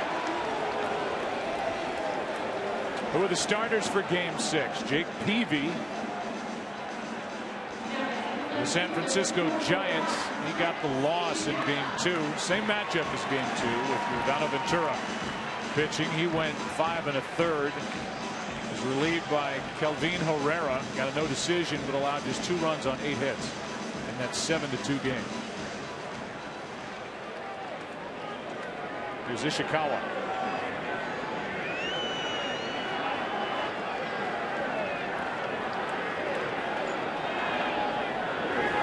Strike one. Any of these Giants games, the starting pitcher is not Bumgarner. It's almost like entries in a horse race, 1 and 1A. You always know you have Yasmero Petit behind the starter. We talked last night about the temptation for Bruce Bochy to maybe start Petit, but he's going to leave it as is. He's got veteran right-handers, Peavy. If there's a Game 7, the listed starter is Tim Hudson, but Bumgarner will be lurking that night if there is on Wednesday. Here's the 0-2. Probably the last at bat for Ishikawa. He's 1 for 2, and as we get ready to go into the 7th inning, that's the time Bruce Bochy adds to his defense and puts Perez in the game.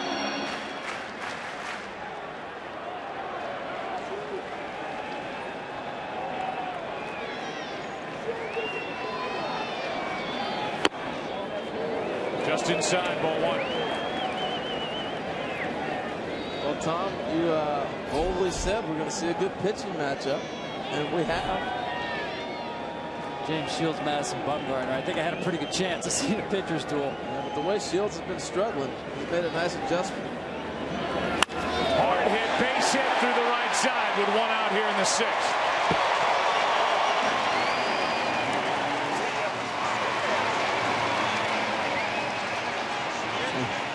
Now we'll get a pinch runner as they will bring Juan Perez in right now to run and then play left. When you think about Petit and Bumgarner and the way they've thrown up zeros in this postseason, they do it very differently. Watch Petit. The arm stays close to the body. The ball doesn't get far away from the body throughout the delivery. More of a short arm pitcher.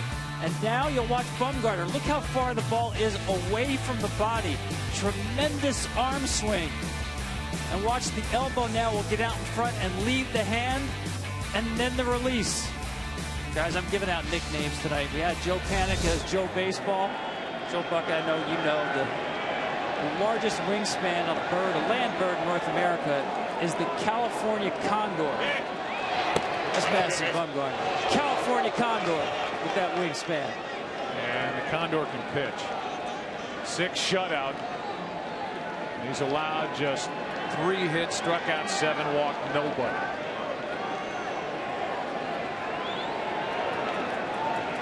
One on, one out. Perez running. Activity for the Royals in their bullpen, and a strike on the only guy with an RBI tonight, Brandon Crawford. Ground out in the 2nd, played it a run. A 2-out RBI hit in the 4th. Well, Shields is, sorry, Joe, he's done his job. We said he had to match Bumgarner, at least keep the game close till you can get to the big 3. They're at that point now where they can go to the big 3. Giants have scratched out a couple against them. Herrera getting loose. That's out of play. Strike 2. It's another big out right here, though. Crawford gets on. Now you allow the pitcher Bumgarner to bunt and move him up. So you want to get this out. Well, he probably won't be wanting 1 out because he loves to swing. But they do play that occasionally in a National League game. 0-2 is the count on Crawford. 1 on, 1 out. Shields gives a look back at Juan Perez. He's doing the running for Ishikawa. And be careful of that quick pickoff move of James Shields. Very quick feet.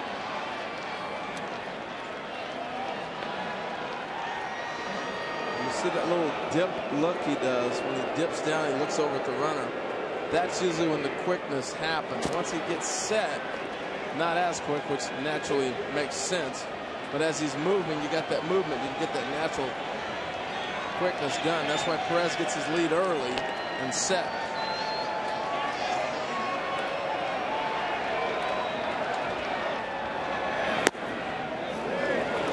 That's down. Shields wanted it. Ball 1. Catcher set up away, so he's got to reach back and backhand the ball. Hard to frame the pitch that way. Doesn't get the strike call. See why he wanted it, though. 92 at the knees, called ball 1.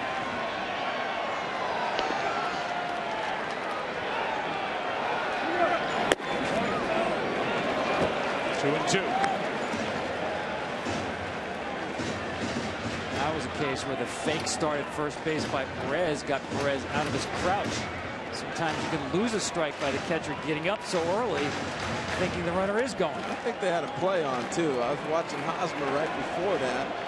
You see him and Perez looking at each other back and forth. He tells him, give me a look. So he's staying home automatically. He's just going to pivot around.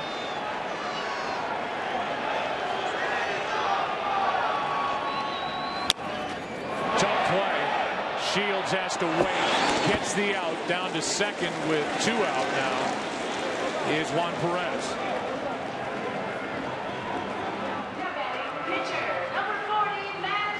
And now the inning is up to Madison Bumgarner to see if the Giants do anything with a hit by Ishikawa. Well, here's what I was talking about with the runner on first base. Watch his left hand. All right, watch Hosmer. This is the one that hopped up to throw to second. He's going, give me a look. All right, I'm here. It's okay. You don't see the okay part. But he's saying, I'm okay. I'm right here. And that's when he hopped up to throw. That was on that 1-2 pitch. Now Bumgarner pops it up. On the infield, who wants it? There's Stockis, and that ends the inning. Good work by Shields. Pitching well, but outpitched by that man. 2-0 after 6. Back after this from your local Fox. Bumgarner, no runs on 3 hits. Shields, 2 runs on 8 hits. Both guys through 6. And here in the 7th inning for Kansas City, it'll be the heart of the order.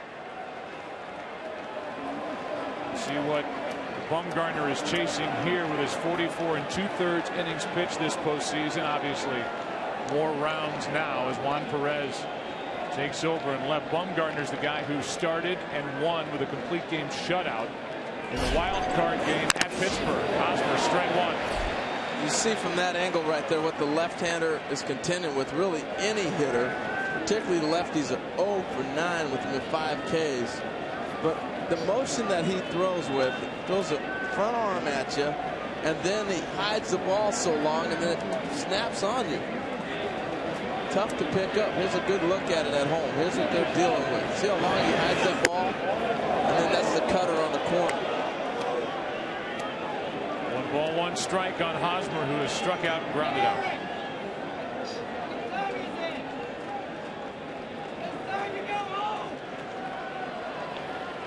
Trying to get it started for Kansas City here in the 7th. Waited on it, and a base hit through the right side. Hosmer is on to start this 7th inning.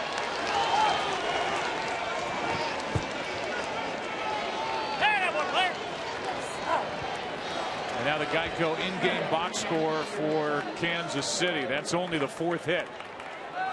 Nobody with more than 1. Kane has 1. Hosmer now has 1. And the guy walking in, Salvador Perez, has 1. The other, Infante, with a double that dropped in front of Ishikawa 2 innings ago. Well, if I look down here with the Kansas City, Billy Butler better start getting loose. He's down that 8 spot. Strike 1. A little ways to go to get him, but I'm pretty sure that you're not going to see Dyson hit this half inning if the rally continues. And I'm sure Bumgarner here wants to work cutters and breaking balls, curveballs down. Double play candidate. in Sal Perez. That's hammered into left field. Back is Perez, just into the game. 1 out. Bruce Bochy adds to the defense as he takes Ishikawa out. And Perez got a good jump and made the catch easily. When you're on a roll, you make all the right moves. And this is the right move right here with Bochy putting Perez in the outfield. He makes it look easy, but that ball was hammered.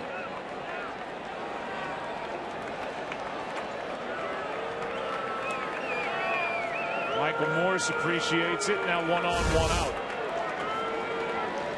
As Moustakas, who has lined out and struck out, will dig in.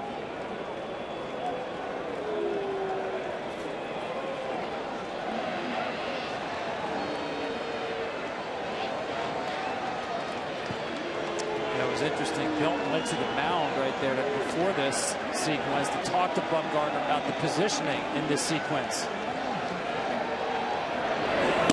Strike 1.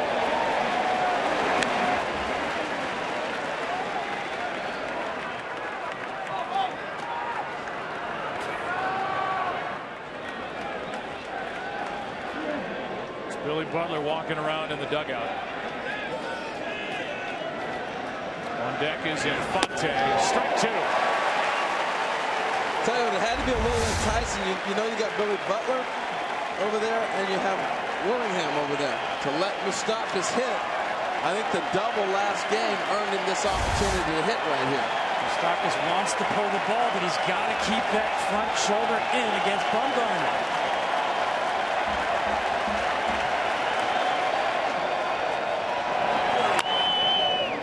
Better there, foul back.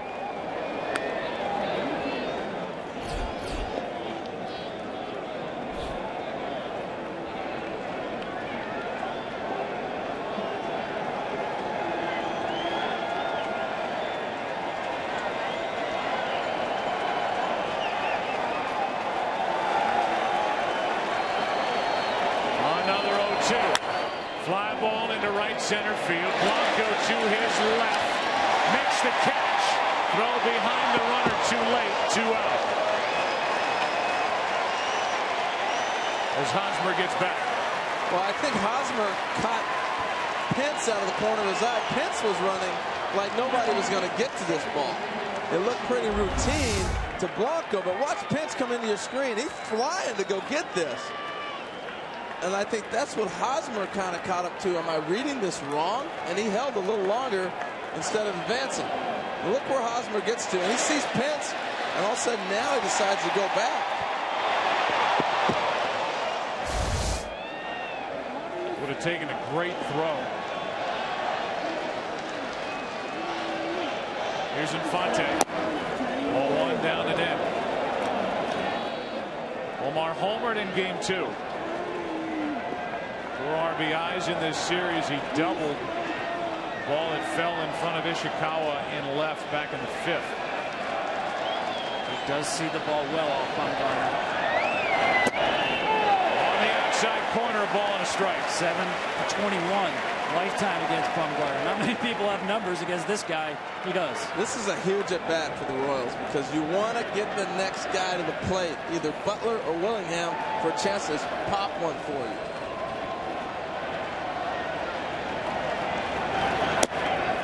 Down and in, 2-1. Right now it's Dyson in the on-deck circle.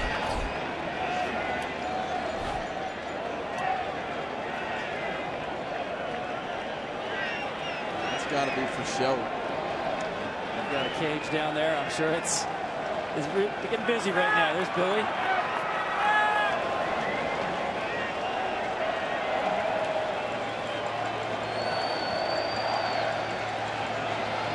Infante. Strike 2.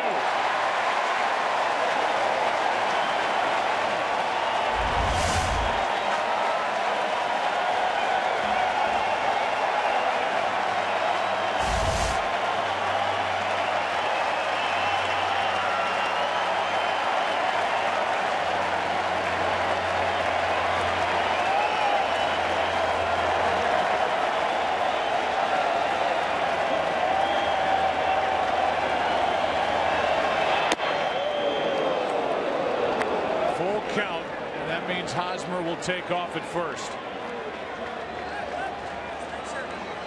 Biggest at bat of the game right here for Bumgarner because of what's lurking in the Royals dugout.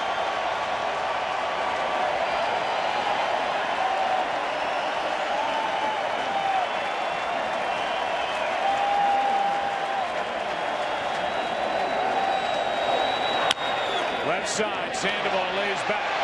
Long throw, got it. 7 shutout innings put up by Bumgarner.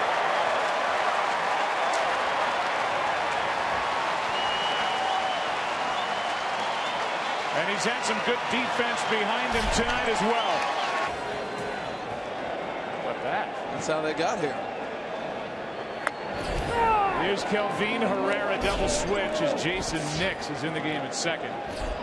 He'll bat 9th. That means he'll be up second in the 8th.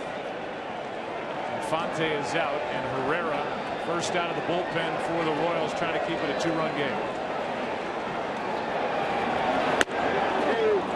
0-2 from the hard-throwing right-hander.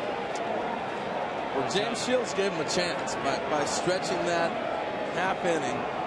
Got him here to the 7th, and now they're set up the rest of the way. See if they can stay in it. Here's the 0-2. Quite a turnaround for Shields. Talked about the mechanical adjustments that he made. Game 1, season low 2 swings and misses. Game 5 ties a season high with 20 swings and misses.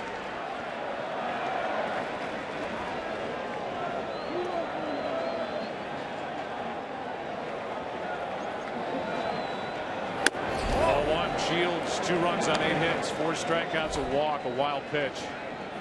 Really threw the ball well, to his credit, bouncing back from that Game 1 start.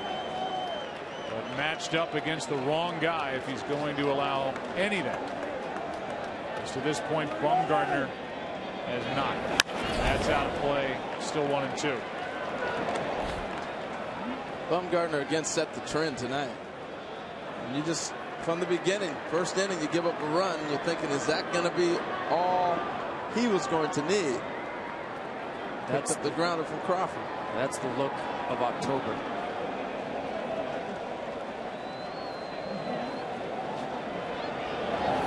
Ball 2-2-2. Went from 92 to 98. Guess he's loose. Travel day tomorrow, so an opportunity after being off last night. They said to extend Herrera, anybody they need down there, really. Wade Davis, Greg Holland. Kansas City down 2-0 here in the 7th. To the right side. Backing out to make the play is Hosmer, 1 down. Cool customer. Good fundamentals. Speaking of fundamentals, just in time for Tom's favorite player. Joe Baseball. Joe Panik is 1 for 3. Singled his last time up. Now has 5 hits and 20 at bats in this World Series. Came up in June. The number 2 hitter. And the team trying to take a 3-games-to-2 advantage in this World Series.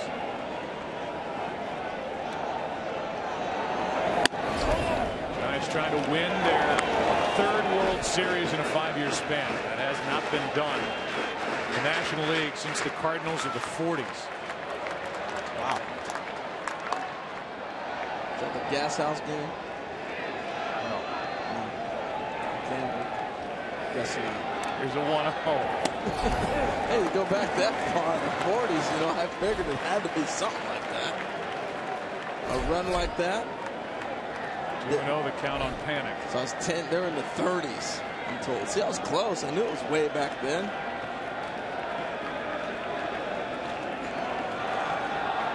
Steve Horn knows everything. He knew that before he didn't have to look it up. No doubt.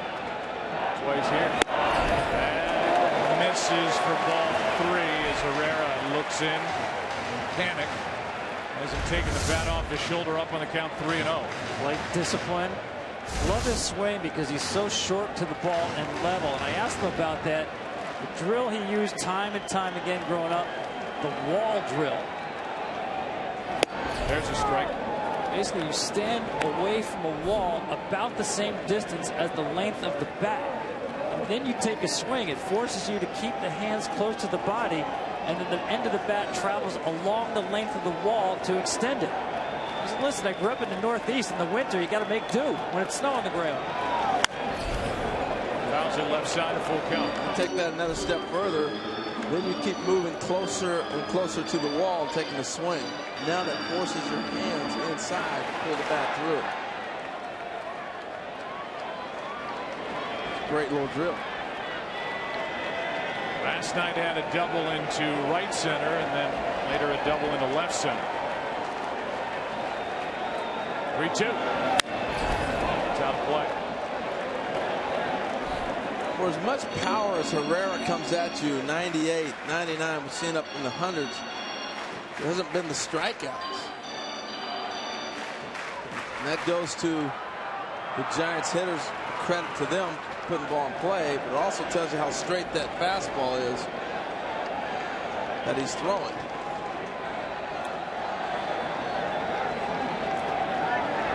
And it's a walk with one out.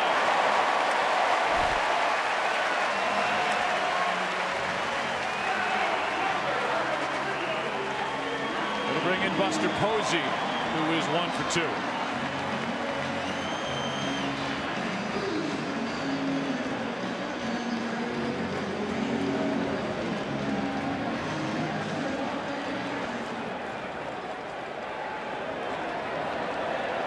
Bullpen quiet for the Giants. Bumgarner will go back out there for the 8th at this point, with the 8, 9, and 1 hitters scheduled. See a pinch hitter. That's a foul tip, and that got Leonard Winston.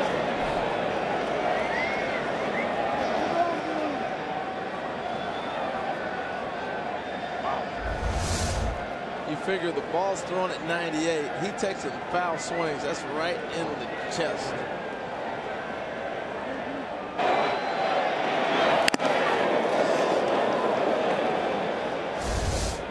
Saw how you kind of lose the body shield of the catcher when Perez sets up outside.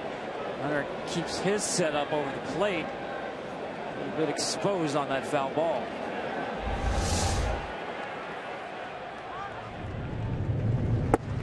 We always have those bat speeds if the ball comes off the bat moving forward. Imagine how close he is and that ball being foul tipped back, and it's already coming in at 98 or 100. Every umpire came in to check on him, and he says he's all right. Well, I think it's interesting. You got the 2 catchers and the umpire. All 3 of those guys are the ones that work back there. You're okay, Hunter? I mean, take your time. Well, he must be feeling pretty good. He just got Buster to crack up there in the batter's box. Shared the pain.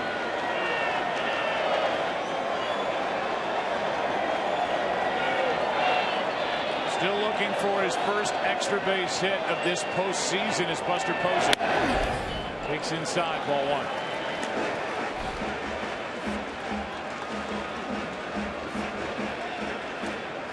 I'm just feeling he's going to jump on one of these fastballs. It's hard to continue to challenge Buster with heaters and not show him anything else and think he's not going to hurt you. 1-2. Flipped up an 89-mile-an-hour changeup. Doing something different. How about that stat for Kelvin Herrera? Wow. Last home run allowed was in July of last season. 1-2. On 1 hop. The flip for 1. Turned the double play. And that ends the inning. So not going for it on the line drive. Good play by Nix just into the game. And a 4-6-3 double play. Into the 8th inning, game 5. 2-0. Giants on top. Sports go. Up to 95 pitches on the night for Madison Bumgarner. And he will deal with a pinch hitter. Here it is, but the situation being what it is, it's Billy Butler leading off the inning, batting for Gerard Dyson. Again, not ideal. He wanted to fire this bullet in a run-scoring situation. Butler against Bumgarner. Strike one, inside corner. That was in the 5th inning. Again, the opportunities few and far between against this guy. The Royals have 2 at-bats tonight with runners in scoring position. Those at-bats went to Gerard Dyson and James Shields, the 8 and 9 hitters. Nix on deck. And then Escobar. Here the 8th. Strike 2. And the ace treatment for Madison Bumgarner. Pitch count getting up to near 100. End of a long, long season, and nobody is up in a 2-run game in the bullpen for the Giants.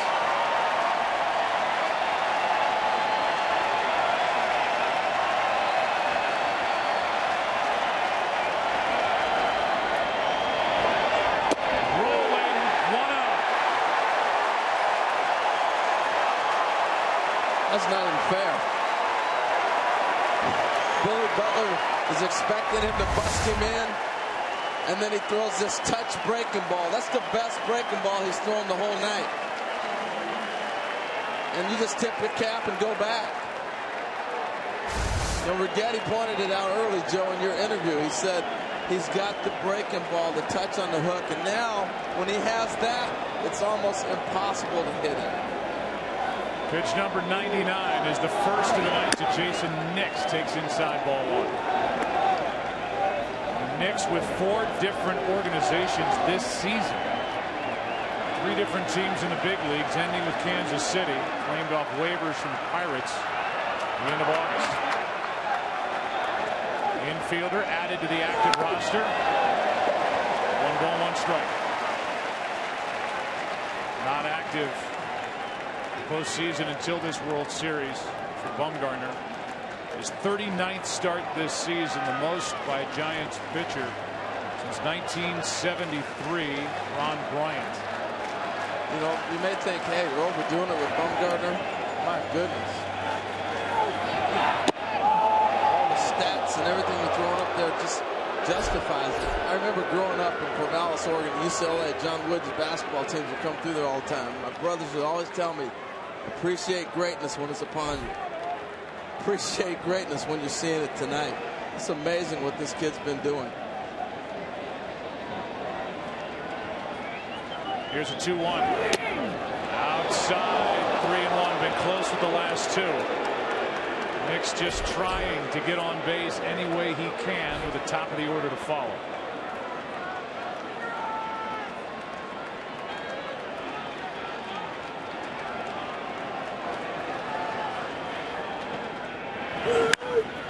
Under it, into left, swinging on 3-1, down by 2.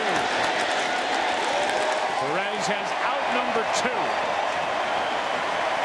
As we welcome you inside our broadcast booth, there really is no way you can't appreciate what Madison Bumgarner in today's game is doing. We just don't see it anywhere else. No, you know, we always look for comps, right? Right now, there's nobody in the game in October, starting pitcher, that can match up to Bumgarner. So you start thinking historically.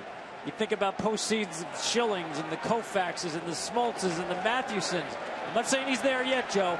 He is on that track. You have to go to history to get a comp. 2 out, nobody on. Strike 1 to Escobar. Smelling it, too.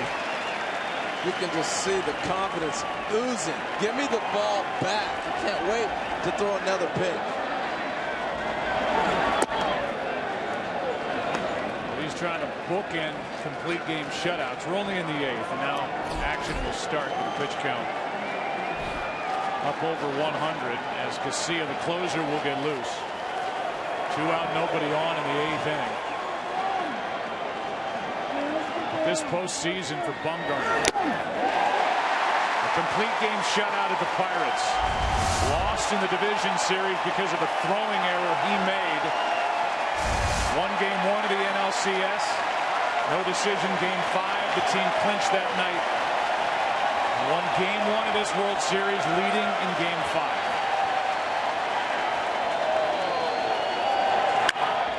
Should end the inning. Bumgarner is through 8.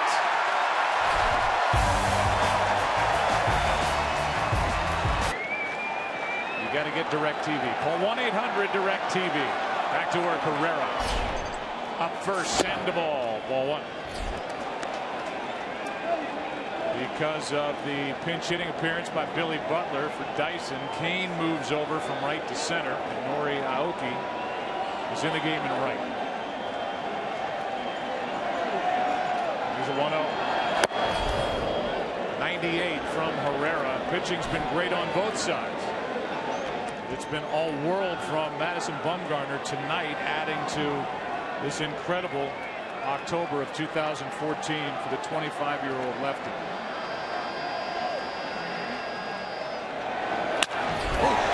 Bullet back up the middle. Leadoff man is on. Sandoval's second hit of the night.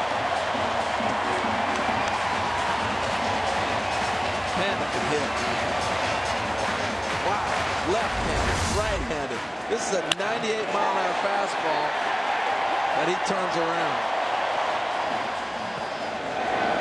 Look at it. Woo.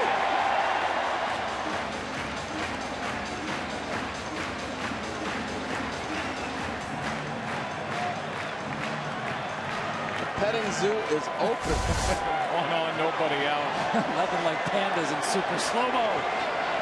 Ben's coming up 1 for 3. Wade Davis gets loose. Madison Bumgarner is going back out there, it appears, for the ninth. Santiago Casilla was up. He has taken a seat, strike one at 99. Hunter Pence tried to make it 4-0 with that swing.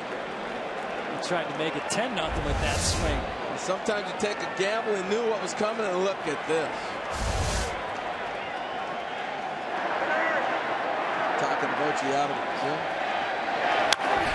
The last complete game shutout in a World Series was thrown by a very young, very active at the time, what a postseason he had that year, Josh Beckett. In Game 6, the clincher at Yankee Stadium. 2003, pitching on short rest. Still remember, he filled the ground ball, flipped it to first. That was it. Base hit. Pence has got another. Tom, guess what the count was? Is this guy fun to watch? Yes, he is. 2 strikes, choke up, breaking ball, react to it. Another 2-strike hit. And now the Royals will buy time for Davis to get ready. He just got up.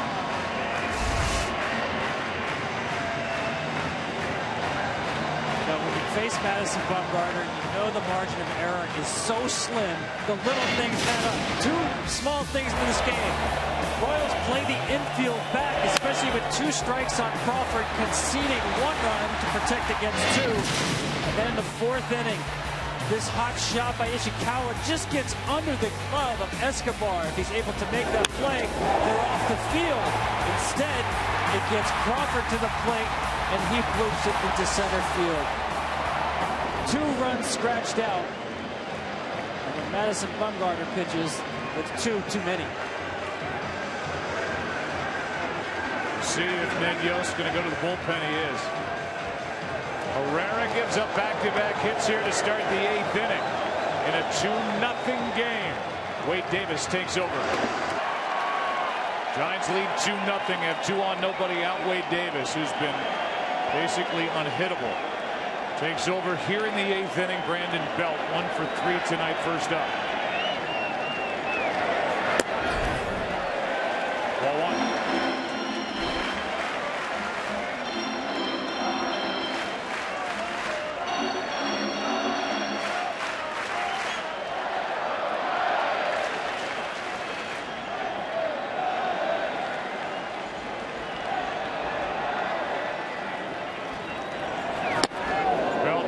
Jump on that pitch at 91, a ball and a strike. They have lived in this hole the whole series, right there. And they have exploited it. They've continued to stay right there, and they haven't missed. Just a nasty cutter from Wade Davis right there, perfectly located.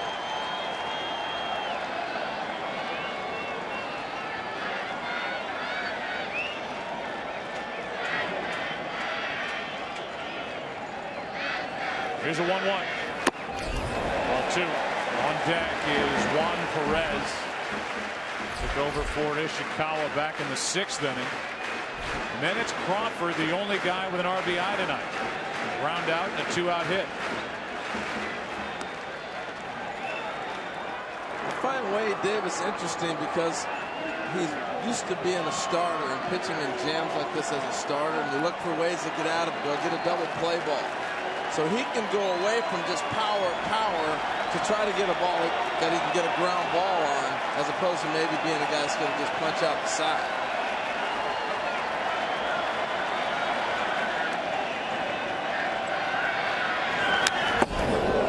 Jumping on it, Belt 2-2, and Tom, what happens here in this bottom of the 8th inning will dictate, I think, whether Bumgarner goes back out there. In a 2-run game, he's going back out there. If the Giants put something together and get a little bit of breathing room, they may not push it to the 9th inning.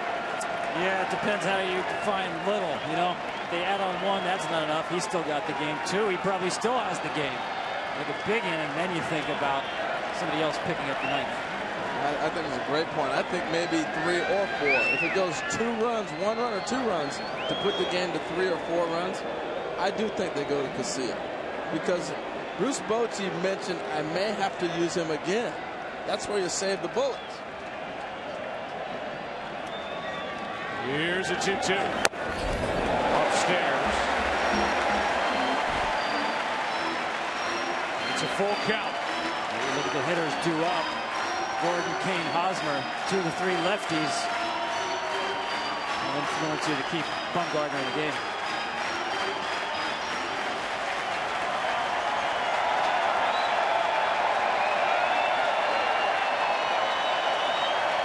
Runners at first and second, nobody out. Got him looking one away. Big strikeout for Wade Davis coming out of the bullpen. 2 on, 1 out now. You want to know how good Wade Davis is? He busts him in, and then comes and throws this dart on a 3-2 pitch. And the presentation, look where Perez's glove is at and where he catches it. The glove's over the plate, but he catches it on the inside half of that, and you get that extra half inch. It's a good call. I mean, you talk about changing a hitter's eye level. Belt was looking in that at bat, and that ball looked like it was a mile away, and it got the corner. There's Casilla. He was warming up in the top of this inning, and he'll crank it up again. He's had 19 straight postseason appearances without allowing a run. So he's a weapon. 2 on, 1 out. And with Juan Perez instead of Ishikawa at the plate, that's strike 1. Well, you got to get Casilla up because you don't want Bumgarner. One runner on, a home run ties you. So yeah, he's going to probably come back out, but you got to have him hot and ready to go if there's damage, if someone gets on. So we're splitting hairs here. Here's the 0-1. Strike 2. I'm talking about Davis getting a ground ball for a double play, and he's saying, "Are you crazy? I'll punch out the side." This stuff is incredible. 107 pitches for Bumgarner, who will be begging Bruce Bochy, if this World Series goes 7 games, to appear in that 7th game. That misses outside, ball 1. Well, that's the thing about Bumgarner. It's not just the stuff. It's terrific, but it's the mindset as well. It's almost like a marathon runner. I could never run a marathon because I tell myself I'm too far, I'm tired. And he would continue to push himself through it. Mental toughness. He pitched game 3 against Washington, and the next day, throughout the game, he's bugging Bruce Bochy. Hey, I can get LaRoche. I can get Harper. He wanted to come out of the bullpen the day after a start.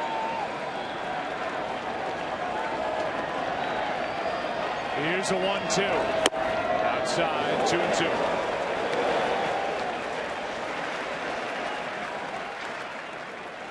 Game 7 only if necessary. Winner of tonight's game will have a chance to clinch it on Tuesday night in Kansas City in Game 6.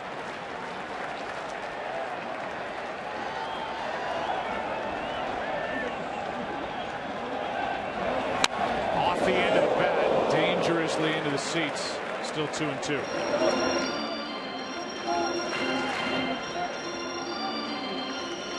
Talk about the dominance of Wade Davis. The PR director for the Royals, Mike Swanson, telling us that it took until July 31st for the first extra base hit this season off this right-handed pitcher. That's remarkable. Incredible work. Here's a 2-2. Upstairs, again a full count. When you hear that type of stuff that doesn't give up an extra base hit till July 31st, you wonder how's the guy do it. And if you watch him pitch, he's on the corners. He never gives you anything to square up, really.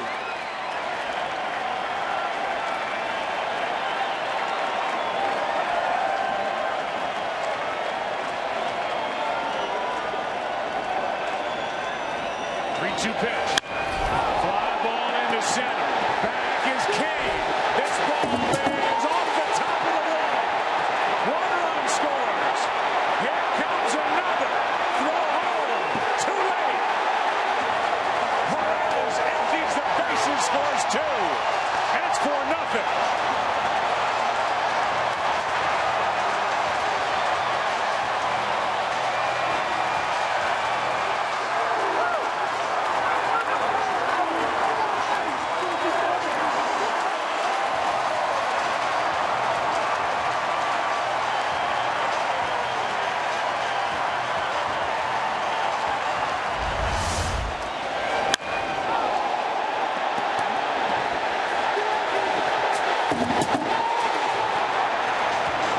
About as close you can get to a home run. That's why the numbers are so astounding. And you saw the look on Ned Yost's face of shock. You just didn't see this all summer from Wade Davis. Or from Juan Perez. He's in the game for defense. In the course of the season, he had 1 hit all year with runners in scoring position. 1 for 18. Goes down as a 2-run double. And then an error to allow Perez to get to third. Now the infield in. Strike 2 on Crawford. And with that, Santiago Casilla has taken a seat and is no longer getting ready in the bullpen for the Giants. Which is the reverse of what we thought. Absolutely. But how about Bruce Bochy? He's batting about 1,000 in this World Series. He's on fire. Every move. The 0-2. Fly ball into left. That ball might drop. It is down. Another run. It's 5-0 Giants on top.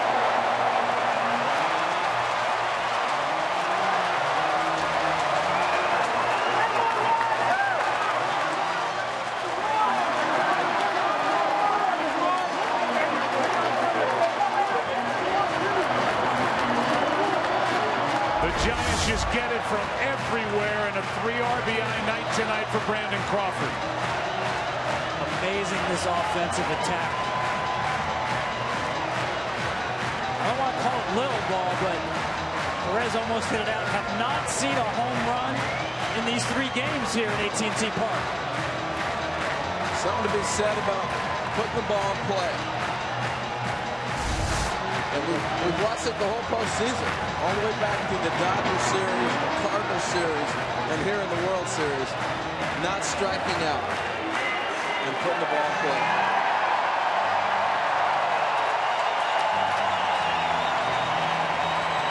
That ovation is for Bumgarner.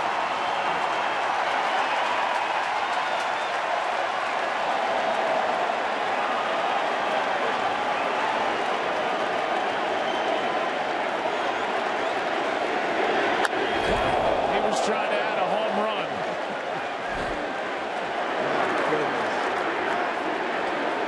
The Giants Giants were trailing last night in Game 4, 4-1 in the third inning. Since then, 15 unanswered runs for San Francisco put up.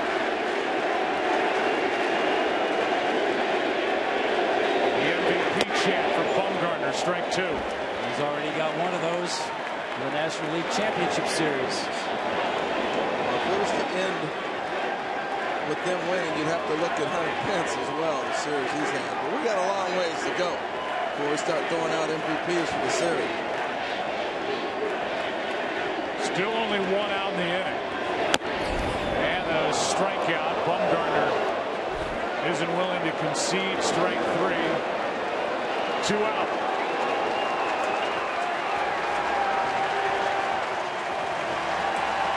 He is a grinder. Most people will say, get back here and think about getting 3 outs. He takes his at-bat seriously. It's a pitcher complaining about the strike zone being too big. Tom, you mentioned it just to get it out there. If there's no home run tonight, it'll be the first time there have been 3 straight World Series games without a home run since 1948. That's when the Braves were playing in Boston. Indians and the Braves, games 1 through 3. That's outside, ball 1 to Gregor Blanco. But it's been exciting baseball. You said it, Harold. The ball's in play. We've seen great defense. We've seen great base running. And especially from the Giants, great approach at the plate, especially with 2 strikes. Pablo Sandoval quoted today in the paper saying, we don't care about home runs. We care about runs. And they've proven that throughout October. Hensley Newlands, the hitting coach, got here 5 years ago. Said there were far too many fly balls and strikeouts in this lineup, especially playing in this ballpark. He said, I go back to Felipe Alou, the great Giant, who said strikeouts and pop-ups can do nothing for me as a manager. The Giants are not playing the game that a lot of teams do.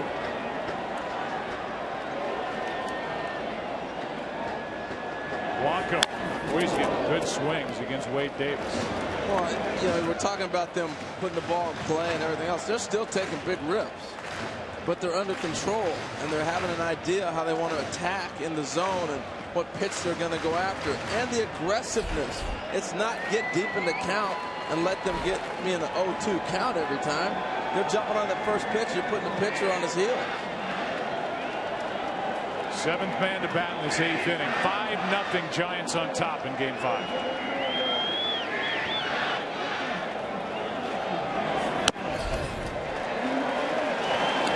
These fans packed into AT&T Park tonight, hoping to watch their Giants win tonight, win back-to-back games, and head to Kansas City with a chance to clinch their 3rd World Championship in the last 5 years on Tuesday night. Breaking ball ends the inning, but big damage is done. Giants put up 3, and behind their horse, their ace, lead 5-0.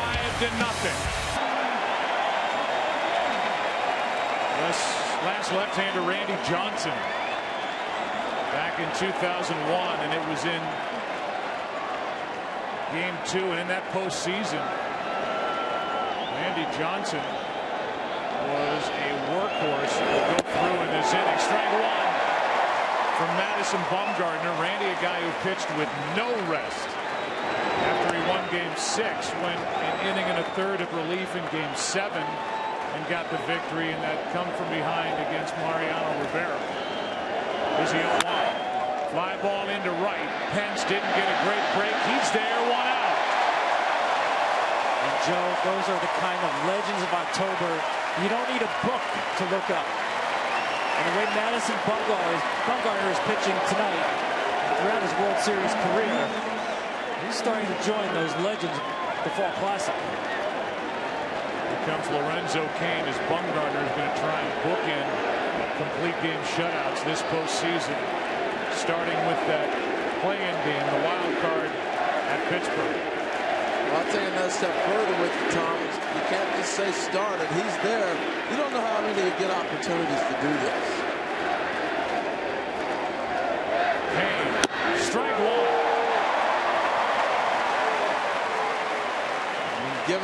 opportunity and you come up big like this, you hang plaques with your name on it.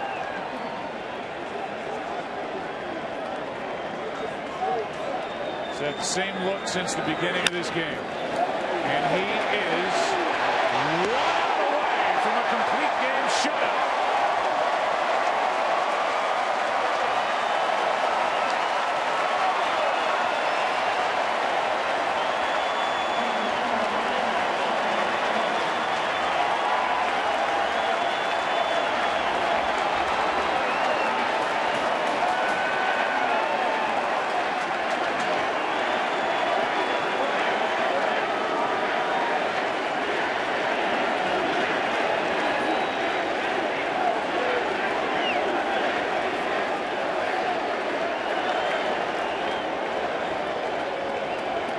Here's Hosmer.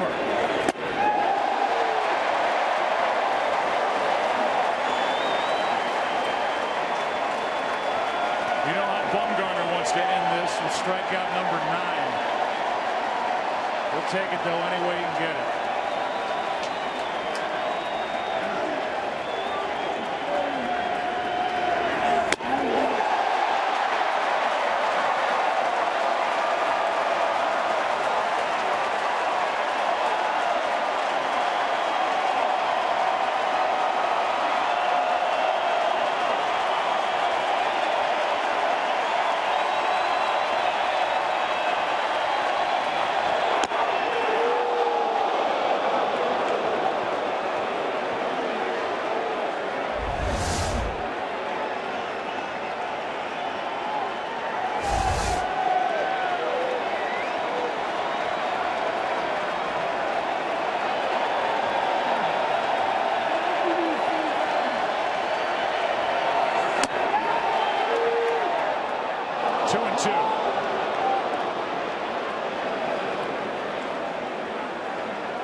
I don't think he wants a little tapper, Joe.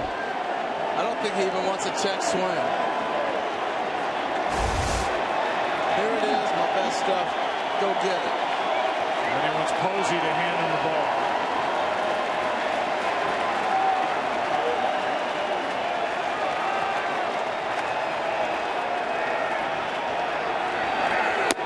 Just outside, it's a full count.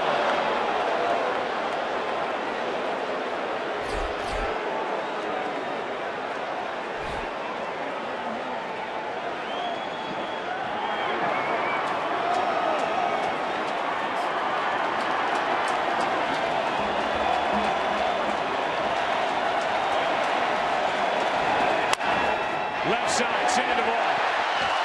Double clutch, got it. And the shutout for Madison Bumgarner. Giants win 5-0 up 3 games to 2.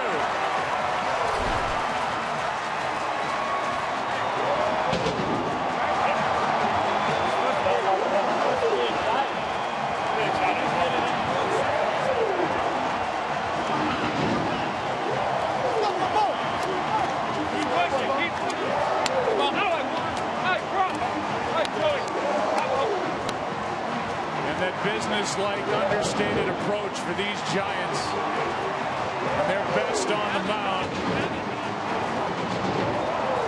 Just an incredible effort all month long. You just sit back and appreciate it when you watch something like this. It just doesn't happen. That's why you get all the historical comparisons to what he's doing. The season this year has been so much about bullpens. That man, Madison Bumgarner, stands alone in today's game. 4 World Series starts in his career, all of them 1 run for 0. Big night at the plate tonight as we start our post-game interviews for Brandon Crawford, standing by with Aaron Andrews. Well, Brandon, first off, let me ask you about your pitcher. We were saying on air, we are witnessing history. What was it like as his teammate to sit there and watch Madison Bumgarner just deal tonight? I mean, he's so fun to watch. He's always fun to watch. I mean, you know, in the postseason, you could look at him and he looks like he's just pitching in the middle of June. Like it's no big deal, and he takes the pressure and off of everybody else, and we just feed off of him. Well, did he ever? 3 RBI on the night for you. I want to talk to you about the first 2 off of James Shields. What was working for you in your approach tonight against him? I mean, he was tough. He was getting me into some difficult counts, and I was just trying to put the bat on the ball. And you know, when that happens, good stuff tends to happen after that. All right. Well, thank you so much for your time. Appreciate it. All right. Thank you. Kenny, over to you now. Thanks, Aaron. Madison, first complete game shutout in the World Series since Beckett in the 2003 clincher.